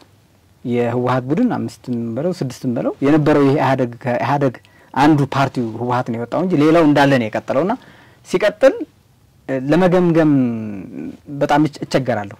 ምክንያቱም እዛ ውስጥ ያለው የፖለቲካ አመራሩም አብዛኛው ከኢህአዴግ ልምድ ይወሰደም አለ እና ሙሉ በሙሉ ኢህአዴግ ደግሞ ኢህአዴግ አቋሙ ምን ያቋሉ ለድርድር ምንም ቦታ የለው እና ከዛም የወሰደው ነገር ሊኖር ይችላል በውስጡ ማለትና ቃሉ ከላይ የሚነገረው እንዳልከው ድርድር በቃ ነፃ ክፍት ነው ማለት ሚዲያዎች የሚነገሩ ማለት ግን በድርድር የሚፈታቸው ችግሮች ደግሞ ብዙ እየተመለከትን አይደለም። አሁን ልዩነቱ እየሰፋ አሁን ለምሳሌ ከኢህአዴግ ጋር ከህወሓት ጋር የነበረው ቅድም እንዳልኩ ችግሩ የህወሓት ቢሆንም በችግር በድርድር የተፈታ ነገር የለምና ከውስጡም የሆነ ነገር ሊኖር ይችላል። ነፃ ላረጋው አልችልም። ፕሪቶሪያ ስምምነት ድርድር አይደለም ወይ ማለት የትግራይን ጦርነት ያቆመው ድርድር አይደለም? ትክክል ነው ብያለሁ። በነገራችን ላይ ህወሓትን ዝም ብሎ መልቀቅ ራሱ ለትግራይ ህዝብ ከፍተኛ ዋጋ ያስከፈለው አንዱ እንዝላልነት ነው የምለው። ምክንያቱም አንድ ክልል አንድ ህዝብ ዝም ብለህ የኢትዮጵያ ጠቅላይ ሚኒስትር ሆነ በጀትም እየሰጠ እንደፈለጉ ራሱን ህዝብ አደናግረው ወጣቱ አደናግረው ወደዚህ እልቂት እንዲገቡ ማድረግ ራሱ የከህግ አንፃር ከዲሞክራሲ ከድርድር አንፃር ማለት እንዝላልነትም ጭምር ነው ብዬ ነው ማስበውና እስቲል አሁንም ራሱ የጊዜው አስተዳደር ጌታቸው ረዳ ጊዜው አስተዳደር በጠቅላይ ሚኒስትር ነው የተመራው የተሰጠው በጀቱ ከ60 ምናምን ቢሊዮን በአንድ አመት ውስጥ የተሰጣቸውና ያ ሁላ በጀት እየተሰጣቸው ያ ሁላ ነገር እየተደረገ ፌደራል መንግስት በቃ ታጥቀው ጨርሶ ጦርነት ሲያውጁ ድረስ ቁጭ ብለው ነው የሚጠብቃቸው። ከዛ የጦርነት ከተፈጠረ በኋላ የሀገሪቱ ኢኮኖሚ ያወድመዋል። ወጣቱም እንደዚህ ከፍተኛ ውስጥ መስቀልቀል እንገባለና ይሄ ከአንተ ካልከው ከድርድር ፍላጎት አንፃር አይደለም ማለት እንዝላልነትም አለበት። ምክንያቱም ድርድር ማለት ህግን የማስከበር ራሱ የቻለ ህግ አለ። ያንን ህግ ታስከብራለህ። አንተም ለህግ ተገዥ ትሆናለህ። ለህግ ማለት ለምሳሌ አሁን ለድርድር ክፍት ነው እንዳለው አንዱ ጥያቄ ውስጥ የሚከተብኝ ምንድነው አሁን የፕሪቶሪያ ውል ተፈራረሙ አይደል? ከተፈራረሙ በኋላ በፕሪቶሪያ ህግ መሰረት አይደለም የሚሄዱት። ይሄ ራሱ ምርጫ ቦርድ ለምሳሌ አንዱ ተቋም ነው የፌደራል መንግስት። አሁን የምርጫ ቦርድ ህወሓት አይደል ብቻ አይደለም እየጣሰ ያለው ራሱ ብልጽግናም እየጣሰ ነው ያለው ለምርጫ ቦርዱ። ምርጫ ቦርድ እኮ ለቲፒኤልኤፍ ስብሰባም እንዳያደርግ ምንም እንቅስቃሴ እንዳያደርግ ለ3 ወር ውስጥ ታይቶ ውሳኔ ይሰጥበታል። ለ3 ወር ውስጥ ነው አይደል እግድ የሰጠው አሁን 3 ቀን የቀረው። ግን ፌደራል መንግስት ግን ከነሱ እንደገና ይገናኛል ማለት ነው። ይሄው እንዝላልነት ነው። እነሱ እንደፈለጉ እንዲንቁት የመንግስት አልባ የማድረግ ህዝቡ በመንግስትነት እምነት እንዳይኖረው መጨረሻ ላይ ወደ ታጣቂነት የመሄድ እድል እየሰፋ ነው የሚሄደውና ይሄ ለኔ እንዝላልነት ነው። ድርድር አንፃር ብቻ ላይ ጥሩ አሁን ይሄንን እርሶ እንዳሉት ሙሉ ለሙሉ ልቀበለው እንደ ሐሳብ ማለት ነው እና መንግስት ይሄንን እንዝላልነት ለመፍታት ለመነጋገር ፈቃደኛ አይደሉም። በህዋት ሰዎች በኩል ያው ቀደም እንዳሉ ርጅዝ ናቸው። መንግስት ደግሞ በቃ እየተለማመጠም ሀገር ማስቀጠል አለበት ብሎ የሄደበት ሂደት ሄዷል። ይሄ መለማመጥ ነው ኔጋ ማይሰራው። አሁን ይሄ መለማመጥ ካልሰራ ወደ ምንድነው የምንመጣው ነው? ወደ ኃይል እርምጃ ነው። የኃይል እርምጃ ደግሞ ምን ያህል ይወስደናል? ምን ያህል ሀገሪቷን ያሻግራታል? አይቶ ከሆነ ከዘመነ መሳፍንት በኋላ ጀምሮ እስቲል እስካሁን ድረስ ማለት ነው በጦርነት ውስጥ ያላሳለፈችው ጊዜ የለም ኢትዮጵያ በየትኛው መሪ ማለት ነው ማንሳት ስለምንችል ጦርነት መፍትሄ አምጥቶላታል ወይ እዚህ ሀገር አላመጣላትም። ድርድሩ እየተሳካ አይደለም። ምንድነው ድርድሩ አልተሳካም? ጦርነቱ መፍትሄ አላመጣም። እዚህ መሃል ላይ ያለው ድርድሩ እንዳይሳካ የሚያደርገው አንዱ የህግ ክፍተት እንዝላልነት ያልኩ ነው። አሁን ድርድር እና በነገራችን ህግ ማስከበርና ጦርነት ይለያያል። ጦርነት ይሄ የህግ ማስከበሩ በአግባቡ አለመስራትህ ልዩነቱ እየሰፋ ይሄድና መጨረሻ ወደ ጦርነት ቢገባ ነው። አሁን እየመጣንበት ያለ አካሄድ ለምሳሌ በዚህ 3 አመት 4 አመት ውስጥ የተደረገው ህግ ባለማክበሩ ነው ክፍተቱ እየተፈጠረ ያለ አልኩ። ወደ ጦርነት የሚያስከድ ጉዳይ ማስቀረት ይቻል ነበር ህግ በማስከበር ማለት። ለምሳሌ በጌታቸው ረዳ ሲሰጠው የነበረውን እንትን ሙሉ በጀት ሰጠው። ከዛ ቁጥጥር የለውም። ለማንም ያስታጥቁት ለዛ ዲዲአር ይፈጸማል የተባለውን ኃይል ከ8 ቢሊዮን ብር በላይ ነው የበጀትለት በ12 ወር ውስጥ በ8 ወር ውስጥ 8 ቢሊዮን ብር በጀት ነው የተሰጠው ለማን ዲዲአር ይፈጽማል የተባለው ኃይል ማለት። ከዛ ዲዲአር በዚህ በኩል ደግሞ አንፈጽምም ይያላል እጅ አንሰጥም ይያላል። እንደገና እጅ አንሰጥም ይያለው አሁንም ከህግ በላይ ሆኖ እያሰበ መግለጫ እያወጣ አሁን በጀቱ ይሰጣል ያስታጥቀዋል ማለት። ከአንድ አመት በፊት የነበረው የዛ ተቃራኒ ለድርድር የነበረውን የደብረጽዮን መንፈስና አሁን ያለው የደብረጽዮን መንፈስ ልዩነቱ ማየት ይችላል። ያኒ የተከበሩ ጠቅላይ ሚኒስተር በጣም እናመሰግናለን ችግራችን በድርድር እንፈታለን ይያለ ተንበርክኮ ነበር። ከአንድ አመት ከሁለት አመት በፊት ታስታውሳለህ የመጨ ሲሰጠው የነበረ ከፌደራል መንግስት በቃ ዝም ብሎ ቁጭ ብሎ ስላየው ግን ምን ሆነ አሁን ከሻዕቢያ ጋር ግንኙነት አድርገው ሌላ አስተላለፍ ይዘው በኢትዮጵያና በኤርትራ ጦርነት ስበው ትግራይ ውስጥ ደግሞ ከፍተኛ የጦርነት አውድማ ለማድረግ እየተንቀሳቀሱ ነው ማለት። ስለዚህ ይሄ ከአንድ አመት በፊት መወሰድ የነበረበት የህግ የማስከበር በእያንዳንዱ እንቅስቃሴ ማለት ነው በሚዲያ የምትወጣው በአክቲቪስቶች የሚወጣው በመሪዎች የሚነገረው ንግግርም ከቁጥጥር ውጭ እስኪሆን ድረስ መጠበቅ አልነበረበትም። ህግ ማስከበር የነበረው አሁን ዛሬ ያወራን ያለነው ተግባር ህግ ማስከበር ምለው ልክ ፕሪቶሪያ እንደተፈረመ በወቅት የነበረው ጊዜው አስተዳደር ወዲያውን ማቋቋም ከዛ በውስጥ የሚታይ ወደዚህ ወደ ሻዕቢያም ወደዛም የሚያስከዱ በጊዜ እያረመ ህግ ያስከበረ ቢመጣ ዛሬን በኢትዮጵያና በኤርትራ ጦርነት ለመጨመር ግማሽ ተቆርጦ ወደ ኤርትራ ግማሽ ተቆርጦ ከፌደራል ጋር ሆኖ እንደዚህ ጦርነት የሚያውጁት ከአንድ አመት በፊት ከሁለት አመት በፊት መስራት የነበረበት ባለመስራቱ አሁን ወደ ይሄን ነው ወደ ጦርነት ይሄድ ነው። ስለዚህ ይሄ ነው ትልቁ ክፍተቱ የዚህ መንግስት። ፋኖ ለአማራ ህዝብ ነው የምታገለው የሚል ሐሳብ ያለው ኦፍ ኮርስ የአማራ ህዝብ ጥያቄዎች አሉት። ያንን ጥያቄዎች ለማንሳት እንደ ተቋቋመ ራሱን ያነሳል። ህዋት ደግሞ ህዋት ያው የትግራይን ህዝብ ጥያቄ በእኔ በኩል ካልሆነ አይመለስም የሚል ሪጅድ የሆነ አቋም አለው።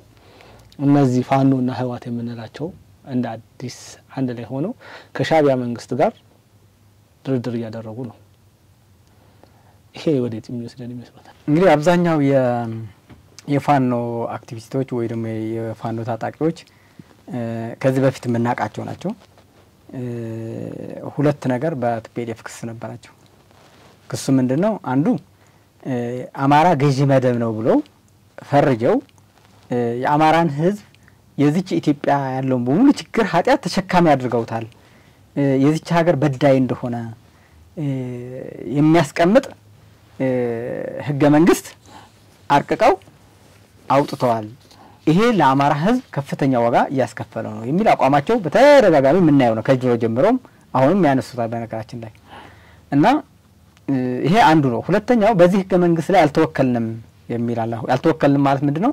ከ10 ሚሊዮን በላይ የአማራ ተወላጅ ከአማራ ክልል ውጭ ነው የሚኖረው። በኦሮሚያ፣ በትግራይ፣ በተለያዩ በድሬዳዋም፣ በጉሙዝም፣ በቤኒሻንጉል፣ በጋምቤላ በሁሉም አካባቢ የሚኖር ማህበረሰብ አለ።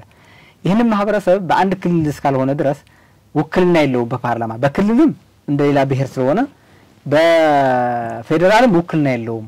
ስለዚህ ይሄ መንግስት ህዝባችን መንግስት አልባ ያደረገ ሀገር አልባ ያደረገ ውክልና የሌለው ማህበረሰብ ያደረገ ህገ መንግስት ነው ብለው በተደጋጋሚ ወቅስ ነበር ማለት ነው። አብዛኛው ለውጡ እየመጣ ሲመጣም ከህወሓት ጋር ይሄ ነው አቋማቸው። ህወሓት ደግሞ በዚህ ሁለቱም አይደራደርም። አማራ ገዢ መደብ ነው የዚች ሀገር ጠላት ነው የሚለው ህወሓት ማለት ነው። ይሄ የምናውቀው አቋም ነው። ኤሊቶቹ የሚተፉት አፋቸውም ይሄ ነው። አህዳዊ ብለው ይጠሯትና ኢትዮጵያ ገዢ መደብ አህዳዊ ብለው የዚች አህዳዊ ብለው የሚጠሯት ኢትዮጵያ ደግሞ ገዢዋን አማራ ብለው ነው የሚያስቀምጡት። ሁለተኛ ነጥባቸው ነው የህገ መንግስት መጽሐፍ ቅዱስ ነው የሚሉት በእነሱ ማለት እና ይሄ ህገ መንግስት ቀይ መስመር ነው የሚሉት በቲፒኤልኤፍ አካሄድ እና ይሄ ህገ መንግስት ቀይ መስመር ከሆነ ለህወሓት ሁለቱም በተቃራኒ ማለት ነው። ይሄ ህገ መንግስት የማይነካ ቀይ መስመር ከሆነ ገዢ መደብ ነው። ይሄ ህገ መንግስት ደግሞ በአማራ መቃብር የተሰራ በአማራ ሞት የተጻፈ ህገ መንግስት ብለው ነው የሚያምኑ እንደዛ። የነሱ እምነትም እንደዛ ነው የቲፒኤልኤፍ። ስለዚህ የሁለቱም አስተሳሰብ እየዋሹ ካልሆነ በስተቀር ማለት አብረን እንሰራለን ምናምን ብለው ወይም ይሄ አጀንዳ አያምኑበትም ማለት ነው። ህገ መንግስቱ የአማራ ችግር ፈጣሪ አይደለም ማለት ነው። ህወሓት ሲመጣ አንዱ በሙሉ ክደውታል ማለት ነው። ወይም ይሄን በሙሉ ክደውታል፣ ይሄን አቋም በሙሉ ክደውታል ማለት ነው። ስለዚህ ወይ ይሄን አቋም ክደው ወደዛ ገብተዋል ማለት ነው። ወደዛ ክደው ከገቡ ደግሞ ያ የነገሩትን ማህበረሰብ እንዴት አድርገው ነው አሁን ከቲፒኤልኤፍ ጋር ሲሰሩት እነዚህ ሁሉ 24 ሰዓት ሲነግሩት የዚች ሀገር ችግር ይሄ በርተኝነት ፖለቲካ ነው። ቀጥሎ ይሄ ህገ መንግስት መጽደቁ ነው። ቀጥሎ ህወሓት ሲነሳ የአማራ ጠላት አድርጎ ነው የወጣው። አወጣጡም እንደዛ ስለሆነ ይሄን በሙሉ ጥለው ከህወሓት ጋር ከሄድ ደግሞ የአማራ ህዝብ ክዶ ወደ ህወሓት እየተጠቃለለ ነው ማለት ነው። ህወሓት ደግሞ 3 ጊዜ 4 ጊዜ ጦርነት ፈጥሮ መንግስቱ ሆኖ ተቃዋሚ ሆኖ የዚች ሀገር ችግር ሊፈታ አይደለም ሌላ ችግር ውስብስብ አድርጎ ነው የወጣው። በነገራችን ላይ የህወሓት አስተሳሰብ ያኔ ወደ ትግል ሲወጡ ቅድም ነገር ያለው ከታሪኩ አንስቼ ከመንግስቱ ኃይለማርያም የነበረው ጊዜ ብቻ ሳይሆን ሲወጡ አብዛኛው የህወሓት አመራሮች እንደ ብሔር ተጋሩ ተጠቅቶ ነበር ወይ በመንግስቱ ኃይለማርያም እንደ ብሔር ሲጠቃ ነበር ብለን ሲጠይቃቸው እንደ አጋጣሚ ሆኖ በለስ ብቻ ነው ያላገኘሁት። ሲመስፍን አግኝቼዋለሁ መስራች ነው። አባይ አግኝቼዋለሁ መስራች ነው። ዶክተር አረጋዊ 3 ጊዜ 4 ጊዜ ከእሱ ጋር ኑሬ አግኝቼዋለሁ። ግዴዝም ግን ያኔ የትኛው ብሔር ነው ለኛ ያጠቃን ብዬ ጠይቃቸዋለሁ። አይ እንደ ታክቲክ ነው ትግራይ አደይ ብለን ወጣቱ ለማስነሳት ወደ ትግል መቀላቀል የግድ በብሔር መደራጀት ስለነበረብን እንጂ ትግራይ ለብቻው በደርግም በምንም አልተጠቃም። እኛን ከወጣን ወደ ደደቢት ከወጣን በኋላ ነው ተከትሎ ስርዓቱ መጥቶ እኛ ለማጥፋት ህዝቡም በዛው የተመታው የሃውዜን ድብደባ ምናምን ከነሱ የመጣ እንጂ እንደ ታክቲክ ነበር የተጠቀምንበት ነው የሚሉት እና ያኔ እንደ ታክቲክ የተጠቀሙበት እንደ ታክቲክ ችግር አለ ብለው ችግር ሳይኖር እንደ ችግር አድርገው ግን በኪነት በጥበብና በዚህ በዘፈን ምናምን ያወጡትን ችግር መጨረሻ ላይ በህገ መንግስት ነው ያረቀቁት። ህገ መንግስት አድርገው ያወጡት ውሸት ነው ማለት ህገ መንግስቱ ውሸት ነው። እነሱም አያምኑትም እና መጨረሻ ላይ ግን ያንን አመጣው ግን እርስ በራሳችን ያባላ ነው ውጤቱ። ታክቲክ የነበረው አሳሰብ ሄዶ ግን ስትራቴጂ ሆኖ አማራና ትግራይ ኦሮሞና አማራ ምናምን አሁን ያየው እንደ ይሄ ብሔርተኝነት ጫወታው ማለት ይሄ በታክቲክ የነበረው ለትግል ላይ ወደ ስልጣን ለመውጣት እንደመሳል የተጠቀሙበት አሳሰብ መጨረሻ ላይ እንደ ስትራቴጂ ሆኖ ከ1 ሚሊዮን ህዝብ በትግራይ ብዙ እንዲያልቅ ያደረገው ይሄ ምክንያት ነውና ከዚህ ድርጅት ጋር ተጣበቀህ መታመጣው ለውጥ የለም። ከሻዕቢያ ጋር ግን ግንኙነታቸው ከሻዕቢያ አንፃር ጥቅም አለው። ምክንያቱም አንዱ ቅድም ብያለሁ ከቲፒኤልኤፍ ውጭ የኤርትራ ሉዓላዊነት አይቀበልም ብያለሁ። ከነዚህ አሁን ያ ግዚያዊ ከዚህ መንግስት ጋር ያላቸው እንትን ነው። ከሻዕቢያ አንፃር ለሻዕቢያ ሉዓላዊነት ለኤርትራ ሉዓላዊነት ጠበቃ የሆነ ግን ቲፒኤልኤፍ ነው። የመጨረሻ የቲፒኤልኤፍ ምሽጉም እዛው ነው፣ ሳህል በረሃ ነው። የመጨረሻው እዛው ነው ይታወቃል። አሁንም ያደረገ ያለው መቀሌ እንደፈለገ እየፈነጨ ያለው አሁንም እዛ አስመራ ቢሮን ከፍቶ ከነሱ ጋር ግንኙነት አድርገው በዚህ ኃይል ሚዛን ተገፍተው ቢሄዱ ወደ ኤርትራ ይሄዳሉ። ቀድሞም ሻዕቢያ የሚገባበት ሁኔታ አይፈጠርም ብዬ ነው የማስበው። ምክንያቱም ሻዕቢያ የራሱ ሀገር ስለሆነ ስለዚህ ሻዕቢያ ጥቅም አለው ከሻዕቢያ አንፃር ማለት ነው። ስለዚህ እነሱ ይህን መንግስት ለማንገዳገድ ወደ ድርድርም ለማምጣት በኃይልም ለማሸነፍ የእሱን ኃይል ይፈልጋሉ ማለት ነው። ስለዚህ ሁሉ መልሶት የተረዳት አንድ ነገር አለ። የህዋት ሰዎች የሻዕቢያ አገልጋዮች ናቸው ኦር ደግሞ ለኤርትራ የሚሰሩ ናቸው። ይሄ አገልጋይ ናቸው የሚለውም በደንብ ባሻሽለው ደስ ይለኛል። እሺ አፈጣጠራቸው ራሱ በቃ የሻዕቢያ ናቸው። በቃ ሻዕቢያ አሁን ሁለት ምናምን አሁን የሚያደርገው ሰው ግን እኔ እንደዛ አይደለም ማስባቸው። የመጨረሻውም እዛው ነው፣ አፈጣጠራቸውም እንደዛ ነው። ግዴ መጥቶ እዚህ ጋር የመጀመሪያ ሲመለምላቸው ያችን ጥያቄ ናት። ምክንያቱም እኔ ህወሓትን እንጂ ሰው እኮ አይደለም እየጠራው ያለሁት ፓርቲ ነው እሳቤ ነው አይደል? መዋቅሩ ይሄ ሁለት ነጥብ ነው። ስለዚህ በጨለማም በበረዶም በፀሐይም በዚህ ጉዳይ ልደራደርም የሚል ከሆነ ኤርትራ መዛው ነው እኮ በኤርትራ ጉዳይ አልደራደርም ነው የሚለው። ስለዚህ ልዩነት ምንም ልዩነት የለም። ስለዚህ እንዳለ ሻዕቢያዎች ናቸው። ይሄ በጣም አመሰግናለሁ። አሁን ወዴፓ የሚባል ፓርቲ ወሎ ዲሞክራሲ ፓርቲ ራሱን ብሎ የሚጠራ ማለት ነው ለፌዴሬሽን ምክር ቤት ወሎን ክልል ለማድረግ ጥያቄ አቀርቧል። ሁለተኛ ዙር ነው ይሄን ጥያቄ ሲያቀርብ ለፌዴሬሽን ነው። በኢትዮጵያ ክልሎች መብዛታቸው ለኢትዮጵያ ቫልዩ አለው ለህዝቡስ መፍትሄ ነው ብለው ያስባሉ? እንግዲህ ከህግ አንፃር ካየነው ህገ መንግስቱ ክልል ለመሆን ያስቀመጣቸው ህጎች አሉ። አሁን ባለው ህገ መንግስቱ መሰረት ማለት ነው ምን እንደሚያስፈልግ ክልል ለመሆን አለ። ስለዚህ ማንንም ዜጋ ሊጠይቅ ይችላል። እዚህ ላይ ከህግ አንፃር ምክንያቱም ህግ ሆኖ እስከተቀመጠ ድረስ ህጋዊ ነው ይቀጥላል። ያ ጥያቄውም ተቀብለህ ያን ህገ መንግስት ያስቀመጠላቸው መብታቸው አጣርተህ አጥንተህ መስጠት ነው። ግን ከፖለቲካ አንፃር አሁን ካለው ስትራክቸር ችግሩ ይፈታል ወይ? አሁን ለምሳሌ የወሎ ማህበረሰብ አንድ ቦታ ብትከልለውና ክልል ብታደርገው ኢትዮጵያ ህዝብ የወሎ ህዝብ ልማት ያመጣል ወይ ፍትህ ያገኛል ወይ ካል የትግራይ ህዝብ ክልል ሆኖ ውጤት አላመጣም፣ የአማራ ህዝብ ክልል ሆኖ ለውጥ አላመጣም። ምክንያቱም ለውጥ ከክልሉ አንፃር አይደለም ለውጥ ሊመጣ የሚችለውና የኔ ሐሳብ ኢትዮጵያዊ በአንድ ሀገር ያለ ማህበረሰብ የመጀመሪያ የሚያስፈልገው ዲሞክራሲ የሚባል ስርዓት አለና ያ ስርዓት ቢሰጣው ከዛ በኋላ የመልካም አስተዳደር ጥያቄዎች ናቸው የሚኖሩትና ያ የመልካም አስተዳደር ጥያቄዎች ደግሞ ወደሚቀርበው አካባቢ ይጠይቃል ማለት ነው። ወይም ደግሞ በጣም የሰፋ ከሆነ ደግሞ አንድ ቦታ ተካልሎ በቀላሉ መታወቂያም ለማግኘት ፓስፖርትም ለማግኘት ሊሆን ይችላል እዛ ያለው ግልጋሎት ለማግኘት በክልል አካባቢ ለምሳሌ የወረዳ ክልል ሲባል እንግዲህ ለኔ አስተሳሰብ የፍትህ የምታገኝበት ወይም ደግሞ የልማት ጥያቄዎች የምታቀርብበት የመብት ጥያቄ የምታቀርብበት ነው። እንግዲህ ማዋቅሩ ቀበሌ ያለ ወረዳ ዞን እንደዛ ክልል እያለን የሚሄደው ከዛ መጨረሻ ላይ ግን የሁሉም ጥላ ግን ኢትዮጵያ ናት ሀገር ናት ማለት ነው። ስለዚህ ከዚህ አንፃር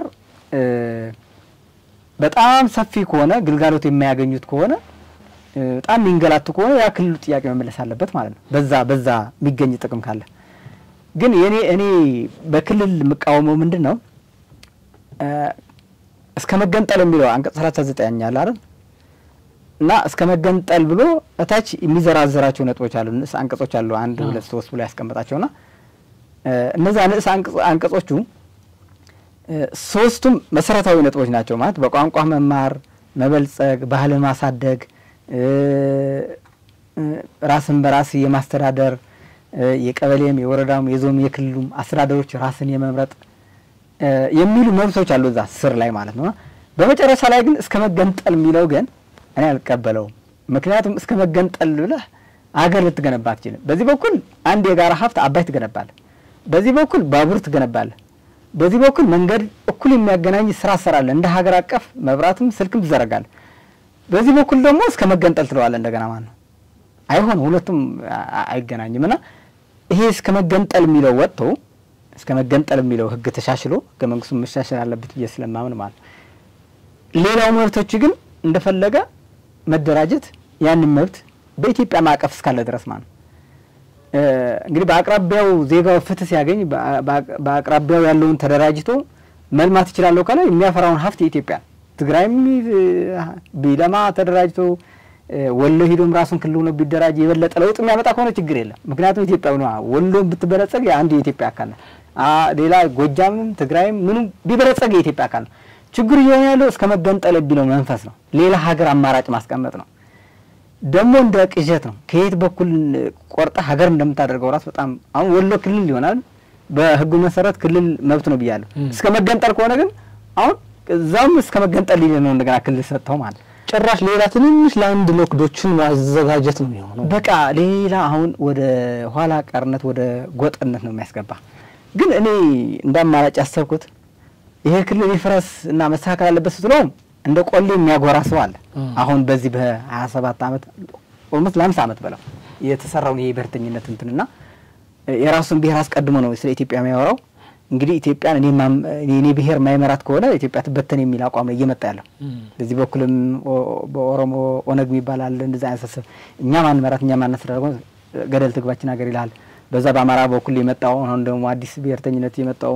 እኛ ማን መራት ከሆነ ኢትዮጵያ ትበተን የሚል ትግራይም እንደዛ እንዳየው ይሄን አሳሰብ ያመጣ ያለው ይሄ መንፈስ ነው ከዛ ከየት ወዴት ነው የምትገነጡት ስላቻው ግን ቦርደርም የላቸውም ዓለም አቀፍ ህግም አያግዛቸውም የሚገርምህ በአንቀጽ 39 እስከ መገንጠል የሚለው እንኳን መጨረሻ ላይ መብት የሚሰጠው ለኢትዮጵያ መንግስት ነው የሚሰጠውና ኢትዮጵያ መንግስት ካልፈረመ ጠቅላይ ሚኒስትር ካልፈረመ ወደ ጦርነት እንደምትገባውና የትኛው ጠቅላይ ሚኒስትር የኢትዮጵያ ጠቅላይ ሚኒስትር ሆኖ ነው እንካ ይሄ ተገንጠል ይያለ ኢትዮጵያ ላይ ፈርስል ሊሰጥ የሚችለው እንደ ህወሓት ካልሆነ ውጭ ማለት ነው ስለዚህ ወደ ዋናው መፍትሄው ምን አለ ምን ሊሆን አማራጩ እቺን መገንጠል የሚለው ተወጣና ይሄ ክልል የሚባለው ቶሎ ማፍረስ አንችልም ስቃይ ነው እንደገና ሌላ የሚያኮር ፋይል ይመጣል ማለት ስለዚህ የክልሉ መብት ዝም በክፍት ይሁን እስከ መገንጠል የሚለው ህግ ታሳክራለ ከዛ የክልሉ መብት ግን ተቀንሷል ማለት አሁን እስከ መገንጠል የሚለው ተቀንሰው ክልል እንደ ዞን ይሆናል ማለት ስለዚህ ወደ 50 ወደ 60 ዞን ታሰፋውና ግን ይሄ እንደ ሀገር የፌደራልን ፓወር ከፍ ማድረግ ማለት በቃ እሱን ከፍ ታደርገዋለ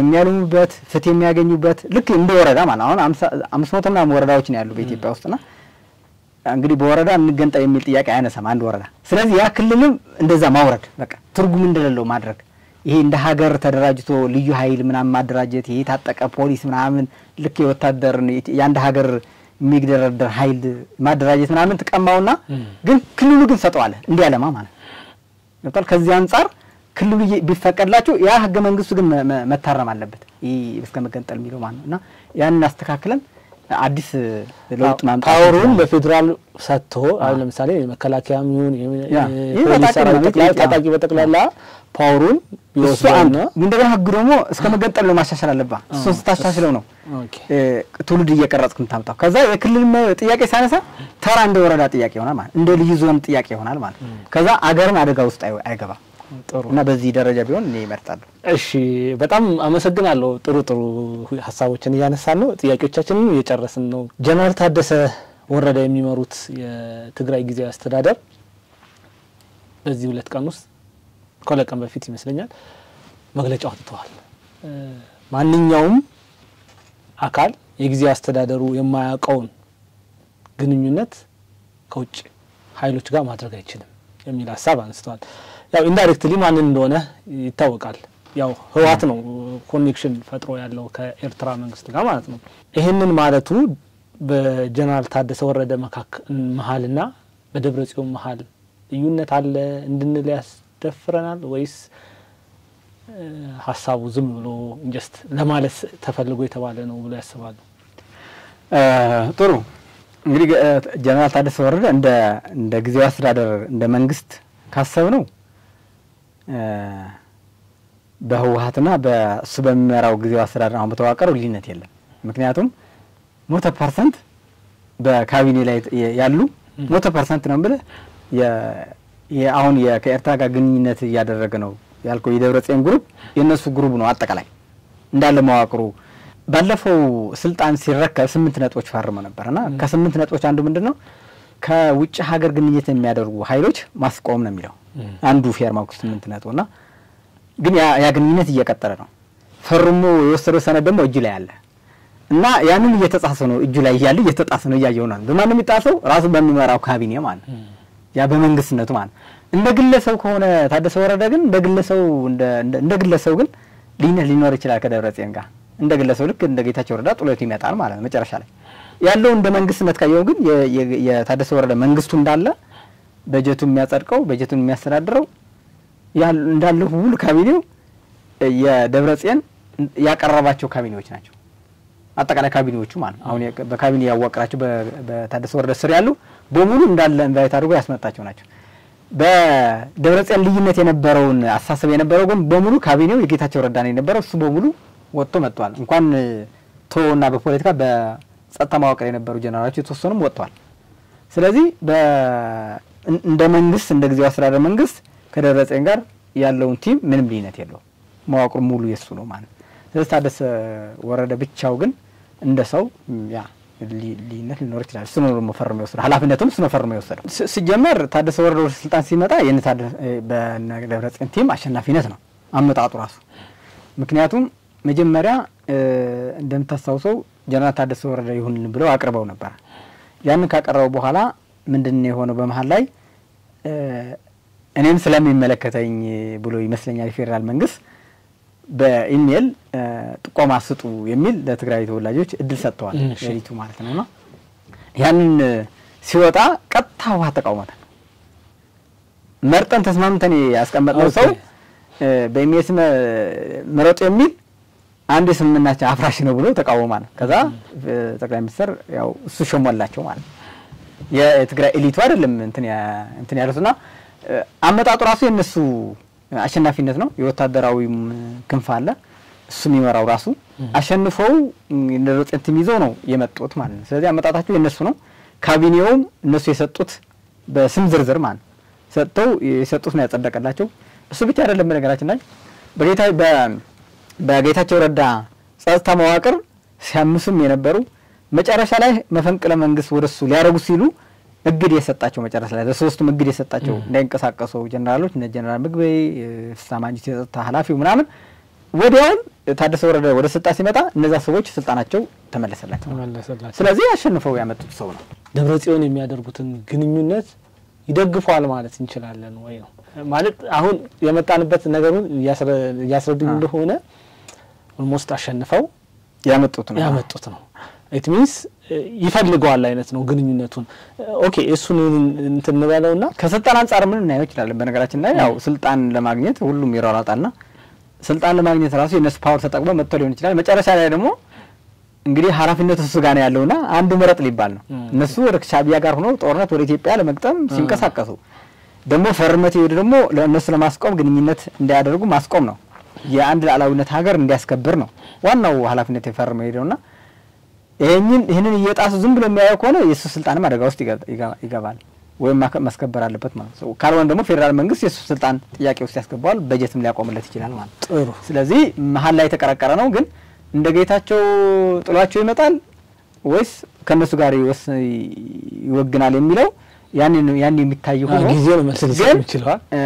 ከልዩነት ግን አለ ከጌታቸው እኩል እንዳናደርገው ማለት የታደሰ ወረደ ደጋፊ በሙሉ አሁን ከሻዕቢያ ጋር ግንኙነት ያለው አጠቃላይ ነው ደጋፊው አንድም ሰው ከጌታቸው የደገፈ ሰው የለም አሁን የተቃወመውም የለም መጀመሪያ አይሆንም ብሎ ተቃውሞ ተርካዳው ለጌታቸው ረዳ ገፍቶ ስልጣን ሲይዝ የጸጥታ መዋቅር ሆኖ ማስተካከል የነበረበት ስራ ማሰር የነበረበት ማሰር ወደ ህግ ማቅረብ የነበረ ምክንያቱም የጸጥታ ኃላፊው ነው ምክትል ሆኖ ነበረ በጌታቸው ረዳ ስር የነበረው ማለት ስለዚህ የጌታቸው ረዳ ስልጣን ማጽናት ነው የነበረበት ትግራይን ለማረጋጋት ግን የሆነው ግን እሱን አባረው ከነሱ ጋር ሆኖ ነው ራሱ ስልጣን ያዘው ስለዚህ አሁን የሚያግዘው ሰው የለም የጌታቸው ቲም ደጋፊ በሙሉ ታደሰ ወረዳ አይደግፈው ምክንያቱም የተመታ ኃይል ነው ያመጣው የቲፒኤልኤፍ ደግሞ እንደፈለገ እሱን ፈርሞት የሄደ በሙሉ ጥሰው ይሄዱ ነው ሁለት ህግ ጥሰዋል በነገራችን ላይ ከሄዱ አንዱ ያልከውን ጊዜው አስተዳደር አካታች ሆኖ እንዲቋቋም ነበር ፌርማው ከስምንት ነጥብ አይደለም አካታች ላይ ያደረገው ሙሉ በሙሉ በህወሓት አቋም ያደረገው ከሻዕቢያ ጋር ግንኙነት እንዳያደርጉ ነበር አሁን ግንኙነት ቀጥለዋል ስለዚህ ከስምንቱ ፌርማዎች ሁለቱም ዋና መሰረታዊ እንትኖቹ ጥሰውታል ማለት እዚህ ላይ እኔ የማይገባኝ ነገር ማለት ነው ትግራይ ፓርት ኦፍ ኢትዮጵያ ናት የውጭ ግንኙነት ማድረግ የሚችለው የፌደራል መንግስቱ እንጂ የክልል መንግስቶች አይደሉም ህግ እየተጣሰ ነው የፌደራል መንግስቱ ለምንድነው እርምጃ መውሰድ ያካተው ምንድነው በፊት ላይ ኦኬ የሚነሳ ነገር ነበር ህወሓትን ህዝቡ ይደግፈዋል ማለት ገና ጠቅላይ ሚኒስቴሩ ስልጣን እንደያዙ ከዚህ ወደዛ ሸሽተው ህዝቡን ጫካ አድርገውት ነበር አሁን ደግሞ ህዝቡ ህወሓትን ተፍቶታል የሚል ነገር አለ እውነት እንደዛ ነው ከተተፋስ መንግስቴን ይሄንን አካል መያዝ ለምን ከበደው እዚህ ላይ ቀደም በመጀመሪያ ባነሳው ጥያቄ ብዙም እንትን ማስማማበት አለ ቲፒኤልኤፍ በራሱ አቅም ነው የሚኖረው እንጂ በህዝብ ድጋፍ የሚኖር ኃይል ነው በያላምን ህወሓት ራሱን ያደረጀው ኃይል አለ የራሱን ቤተሰብ አለ አወቃቀር የቲፒኤልኤፍ አወቃቀር በቤተሰብ በጋብቻ በአንድ አካባቢ በክልሉ ኢኮኖሚ ሀፍት ይፈርት የሚባል ልክ በሌሎች ፓርቲዎች እንዳለ ሀፍት ኢኮኖሚ ወርቅ ምናምን ይሽጣል በዚህ በጥቅም የሰበሰባቸው ኃይል በዚህ አምስት መዋቅሮች ናቸው በቤተሰብ በጋብቻ በአካባቢ በጥቅም ከዛ በእነዚህ ድምጽ ወያኔ ምናምን ደግሞ ያደነቆረው እንትናልና በእነዚህ አራት አምስት መዋቅሮች ነው የተቋቋመውና ራሱን የቻለ ኃይል አለው በራሱ ይወጣ ከሱ ጋር 5000 20000 ተከትሎ የሚሄድ ወደ መንግስትነት ሲመጣም ከሱ ጋር ወጥቶ የሚጣብቁለት የተደራጀ ኃይል ነው ከህዝብ ፍላጎት አንፃር አይደለም ሲሸነፍም ብቻው ነው የሚሄደው አሁን መጀመሪያ ላይ ደጋፊ ነበረው ምናምን ያልከው አልስማማበትም እዚህ ብቻቸው ያሉ እዚህ ቢዛቸው ማንም አይደግፋቸው ነበር ችግር የሆነ ምንድነው ከዚህ ለቀቃቸው እንደፈለጉ ትግራይ መጥተው ህዝቡ እንዲያደራጁት እንዲያጭበረብሩት እንዲያደናግሩት ሁሉም 2 አመት ሆነ የሰጣቸው በነገራችን ላይ ከ2010 እስከ 2013 ጦርነት እስከ 24 ጥቅምት እኮ እንደፈለጉ ሲያደርጉ እንደፈለጉ ያደርጉ ነው ያላቸው ምርጫ ራሱ ሲያደርጉ ምንድነው ያላቸው ምርጫ መምረጥ ትችላላችሁ አረና ካሸነፈ ብቻ ነው ምንጣላው እንጂ ህወሓት ምርጫ ቢያደርግ ያው የነበረው ስለሚቀጥል ያጣላን ነገር የለም እንደፈለገ ይሁን ያለው ስለዚህ ይሄ መንግስት የህግ ማስከበር በህወሓት ላይ ህግ ማስከበር ጉዳይ አይደለም ለኔ እንዝራነት ነው ማለት በቃ በዚህ ነው የምገልጸው የዚህ መንግስት ማለት ነው ከአቅም አንፃር ብቻ አይደለም ያውና አሁንም እየተደገመ ያለው በጌታቸው ረዳም እየተደገመ ይሆነው ስንት ሐሳብ የቀረበለት ሐሳብ አለ ወደዚህ ደረጃ እንዳይመጡ በአስቸኳይ ይሄ ካውንስል ጊዜው አስተዳደር የተባለው ቶሎ እንዲቋቋም ብዙ የህወሓትን ኃይል ለማዳከም ብዙ ድርጅቶች ማቋቋም ይቻል ነበር እዛ የለውጡ ኃይል ጌታቸው ረዳ ብዙ ነገር ማድረግ ግን ጌታቸው ረዳም እንደዚህ ቆፍልዶ ያዛት ፌደራል መንግስትም እንደዚህ ቆፍልዶ ያዛት በቃ ቲፒኤልኤፍ ብቻ መንከባከብ ነው ስራቸው አሁንም ያን መንከባከብ ይዘውታል መቀጠላ ደግሞ ያው ትርፉ ለኢትዮጵያ ነው ያው እዛ መቀሌም ጦርነት ቢፈጠር የኢትዮጵያ ወጣት ነው ይዛይደም እንደቀጠመረከ የኢትዮጵያ ሀብት ከያንዳንዱ ኪሳችን ነው ከባንክ ነው እየወጣ መሳሪያ የሚገዛበትና አጠቃላይ ሀብቱ የሚወድመው ወጣቱም የሚሞተው ኢትዮጵያው ዜጋ ነው ግን ለቲፒኤልኤፍ እንደዚህ ቆሞ ነው ያው ሁሉም ነገር እስኪያደርግ ማለት እንግዲህ እንደረጸው እኮ ይዋሉ ይሄዳሉ አሁን እኮ ይመጣሉ በነገራችን ላይ ግን እዛ ጋር ነው ከኤርትራ ጋር እዛ ጋር ሁለት ሀገር ወደ ጦርነት የሚያስገባ እንቅስቃሴ ያደርጋሉ እዚህ መተረም ከመንግስት ጋር ነገር ከምርጫ ጋር አብረን እንሰራለን ጊዜው አስተዳደር አቋቁመናል ከታደሰ ወረዳ አቋቁመ የኛ መንግስት ነው ቅድም እንደማንስታል በምርጫ ጉዳይ ደግሞ ምን አሉ አሁን ምርጫ ቦርድ ቢሰርዝ ባይሰርዝ የህወሓት ክብር የሚቀንስ የለም ምንትን የለም ያሉት እንግዲህ ይኸውልህ እንግዲህ ከተሰረዘ በምርጫ ቦርድ ለህወሓት ምን የሚቀንሰው ነገር የለም ያሉት ምንድነው ስትላቸው በፕሪቶሪያ መሰረት ነው ውላችን እንደሚሉት በፕሪቶሪያ መሰረት አንዱ ተግባራዊ ከሆነ ደግሞ አንዱ ጊዜው አስተዳደር ማቋቋም ነው የነበረው ምርጫ ፈርሶ አንዱ ጊዜው አስተዳደር ማቋቋም ነው አንዱ ፕሪቶሪያ ምን ተፈጸመ ብለህ ብትጠይቀኝ አንዱ የተፈጸመው ጊዜያዊ አስተዳደር ማቋቋም ነው። ሁለተኛ የተፈጸመው ደግሞ ህወሓትን ጊዜያዊ ሰርቲፊኬት ማግኘት ነው። ጊዜያዊ ሰርቲፊኬት ደግሞ ራሳቸው ባመኑት እንዲያውም ጌታቸው ረዳ ህወሓት ነው ሲላቸው ስለነበረ እንዳይቀድመን ብለው ቀድሞ መጥተው ከአብይ ጋር ተግባብተው ተስማምተው ከምርጫ ቦርድ ሰርቲፊኬት ተቀብለዋል። አሁን ማለት ተቀብለው ደግሞ ጉባኤ አድርጉ ነው የተባሉት። ጉባኤ አድርገው ሲጨርሱ ደግሞ ህዝቡ እዛ ሊበላቸው ነው። እኔ 50 ዓመት ያደረገ እዛ ማለት ህዝብ ስልህ ይቅርታ የነሱ ደጋፊዎች ማለት ከዛ እንዴት በ50 ዓመት የነበረ አሁን እንደ አዲስ መዘገባላችሁ የነበረው ሀብት ምናምን ተቃውሞ ሲያነሳባቸው ቀጣ ሪጀክት አድርጉት ማለት ራሳቸው ፈርሞ የወሰዱት ማለት እንደገና በመሃል ላይ ጦርነት ሊነሳ ነው እንደዚህ ልዩነት እያመጣችሁ ነው ብሎ ልጅ ሲጠይቃቸው ምን አሉ? ደብረጽዮን አይ ምርጫ ጉባኤ አድርገናል አልቀበለም ካለኮ ድገሙ ነው የሚለን ብሎ ነበር ባለፈው። አሁን ደግሞ ምን አለ? ምርጫ ቦርድ ቢሰርዙ ባይሰርዙ የህወሓት ክብር አይቀንስ ማለት በቃ ሙሉ በሙሉ ከሻዕቢያ ጋር ከምናም ጋር በጦር በኃይል መንፈስ አመጣው ማለት ይሄ ሁሉ እየሰጠ ያለው ይሄ መንግስት። በጣም አመሰግናለሁ። እንግዲህ ጥያቄዎች እየጨረስኩ ነው። የብልጽግና መንግስት ከጌታቸው ረዳ ጋር እነጋግሮ መግባባት ይችላል። ከደብረጽዮን ጋር መግባባት መነጋገር አይቻልም ወይ? አንደኛ ለትግራይ ህዝብ እንደ ህዝብ አይደለም ያዩት ማለት ተራ እቃ አለ አይደል? በቃ እንደ ማቶ ቅድም ማንስቻለሁ 17 ዓመት አግለው ወጣቱ እዚህ ጋር ሲያደርሳቸው ወጣቱ ወደ ዳንሻ ወደ በርሃን የጣሉት ምንም 500 ብር ትራንስፖርት ማሰጡት ሴቶችም ወደ ጎዳና የጣሏቸው የባድሜው አይተናል። እንደዛ ባድሜ ማስረክቦት ምናምን አሸንፈናል ለኛ ተሰጥቶና ብሎ ህዝብ አስጨፍረው ምናምን መጨረሻ ላይ ውል የሆነው አይተናል። ማንንም የጠየቃቸው የለም። ባድሜም ሽጦ የጠየቃቸው የለም። አንገረ መተማ የሚባል ቦታ አለ በነገር ላይ ብዙ ሰው የማያውቀው በመተማ አካባቢ ለሱዳን ለስሜት ሱዳን ይሸጡት ባንጉል ሙሉ ወደ ብዙ ብሎኮች ማለት ከነ ልማቱ በሙሉ አሳልፈው ለሱዳን ሰጥተው ማንንም የጠየቃቸው የለም። ኤርትራ ስትገነጠል ማንንም የጠየቃቸው የለም። ህግ ሳይኖራቸው ሁሉ ሲወስኑ ምንም የፈለጉ ገንዘብ ብድር እያመጡ መልሰው በአካውንታቸው አዝሮ ሲሸሹት ማንንም የጠየቃቸው የለምና ለህዝቡ እቺን ምትወጣ አሁን ደግሞ 1 ሚሊዮን ህዝብ ጨርሶ 5-6 ቀይ መስመር ነበራቸው። ትዲኤፍ አንደራደርም ሀገር እንሆናለን ምናምን ከዚህ መንግስት አንኖርም እቺ ኢትዮጵያ ያላሉት ነገር የለም። በሙሉ እርግጥ ታርጎ ፕሪቶሪያ ሲፈርሙ እነዛ በሙሉ ሰርዘው ነበር የፈረሙትና እቺን ምታክል ለህዝቡ እንትን አይሉትም።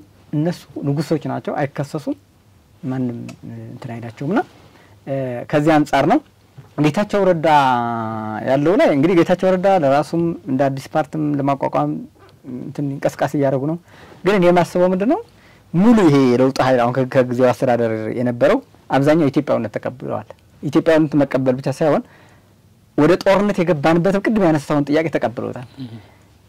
አሁን ባለው በሚያዩት ነገር ጦርነት ማስቀረት እንችል ነበር ለካ እንደዚህ ከሆነ የህወሓት እብሪተኝነት ትዕቢት ድንቁርና ያንንም ስለነበረ ታዲያ ያኔ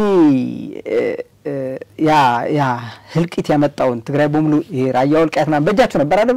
ከጦርነት በፊት ጦርነት ከተነሳ በኋላ ነው አሁን ወልቃይት እየተመለሰ አይመለስ ወደ ከዛ በፊት ግን ነበር በእጃቸው ምርጫ ሳያደርጉም ስለዚህ አሁን ጌታቸው ላይ ያሉት ምን የሚል አቋም ይዘዋል? ጦርነት ራሱ ማስቀረት እንችል ነበር የሚል አቋም ይዘው መጣ። ዋና ፖይንቱ ደግሞ እዚህ ነው ያለችው። ስለዚህ ጦርነት ማስቀረት የሚችል ከነበረ የ1 ሚሊዮን ህልቂት አሁን የተፈጸመው ያለው ችግር በሙሉ ወደ ቲፒኤልኤፍ ላይ ወድቃል ማለት ነው። ይሄን አስተሳሰብ ወደ ማመጣው አሁን ያለውን ቲም ይዘዋል። ይሄ ከያዘ እኔ ዝም ብሎ ተጠቅልለው ወደ ፌደራል መንግስት ቢገቡና ፓርቲ ምናምን አሉ ዛሳሰውያንም አረና ምናምን አሉ ለውጥ አላመጡም እነሱ። ስለዚህ የትግራይን ውክልና ይዘው ስለዚህ ዝም ብሎ እንደ ፓርቲ ምናምን ሳይሆን በዛ ውስጥ ያለው ለውጥን ኃይል ወደ ፌደራል መንግስት ቢካተት በየሙያቸው በየስልጣናቸው ምናምን ቢሰጡና እንደ ተጋር ሆኖ ቢቀላቀሉ እዛ ያለው አፈንጋጩ ኃይል እየተዳከመ ይሄዳልና ይሄ ነው ማገዝ ያለብን የሚል አቋም ነው ያለኝ። ቢያንስ እንደ ኢትዮጵያዊነት ከተቀበሉ ከዚህ በፊት የነበረው ችግር በህወሓት ነው አመጣጡ ማስቀረት ይቻል ነበር ብሎ ካመኑ ካም በኋላ ወደ ጦርነት እንዳንገባ ደግሞ ሊያስቀሩ የሚችሉ ስራዎች እንዲሰሩ እነሱ ማቀፍ ያስፈልጋል የሚል ሐሳብ ያለ። እሺ እንግዳችን አመሰግናለሁ ለነበረን ቆይታ። መጨረሻ ላይ የሚሉት ሐሳብ ካለ እድል ልስጦት። ጨርሻለሁ። እኔም አመሰግናለሁ ስለሰጣችሁን ከልብ አመሰግናለሁ። እሺ ውድ ተመልካቾቻችን የዛሬው ጅማት ፕሮግራማችን ይሄንን ይመስል ነበር። ከእንግዳዬ ጋር ጥሩ ቆይታ አድርጌያለሁ ብዬ አስባለሁ። እናንተም ፕሮግራሙን እንደምትወዱት ተስፋ አደርጋለሁ። መልካም ሳምንት ይሁንላችሁ። በቀጣይ ሳምንት በሌላ የጅማት ፕሮግራም ሌላ እንግዳ ይዤላችሁ እመጣለሁ። መልካም ጊዜ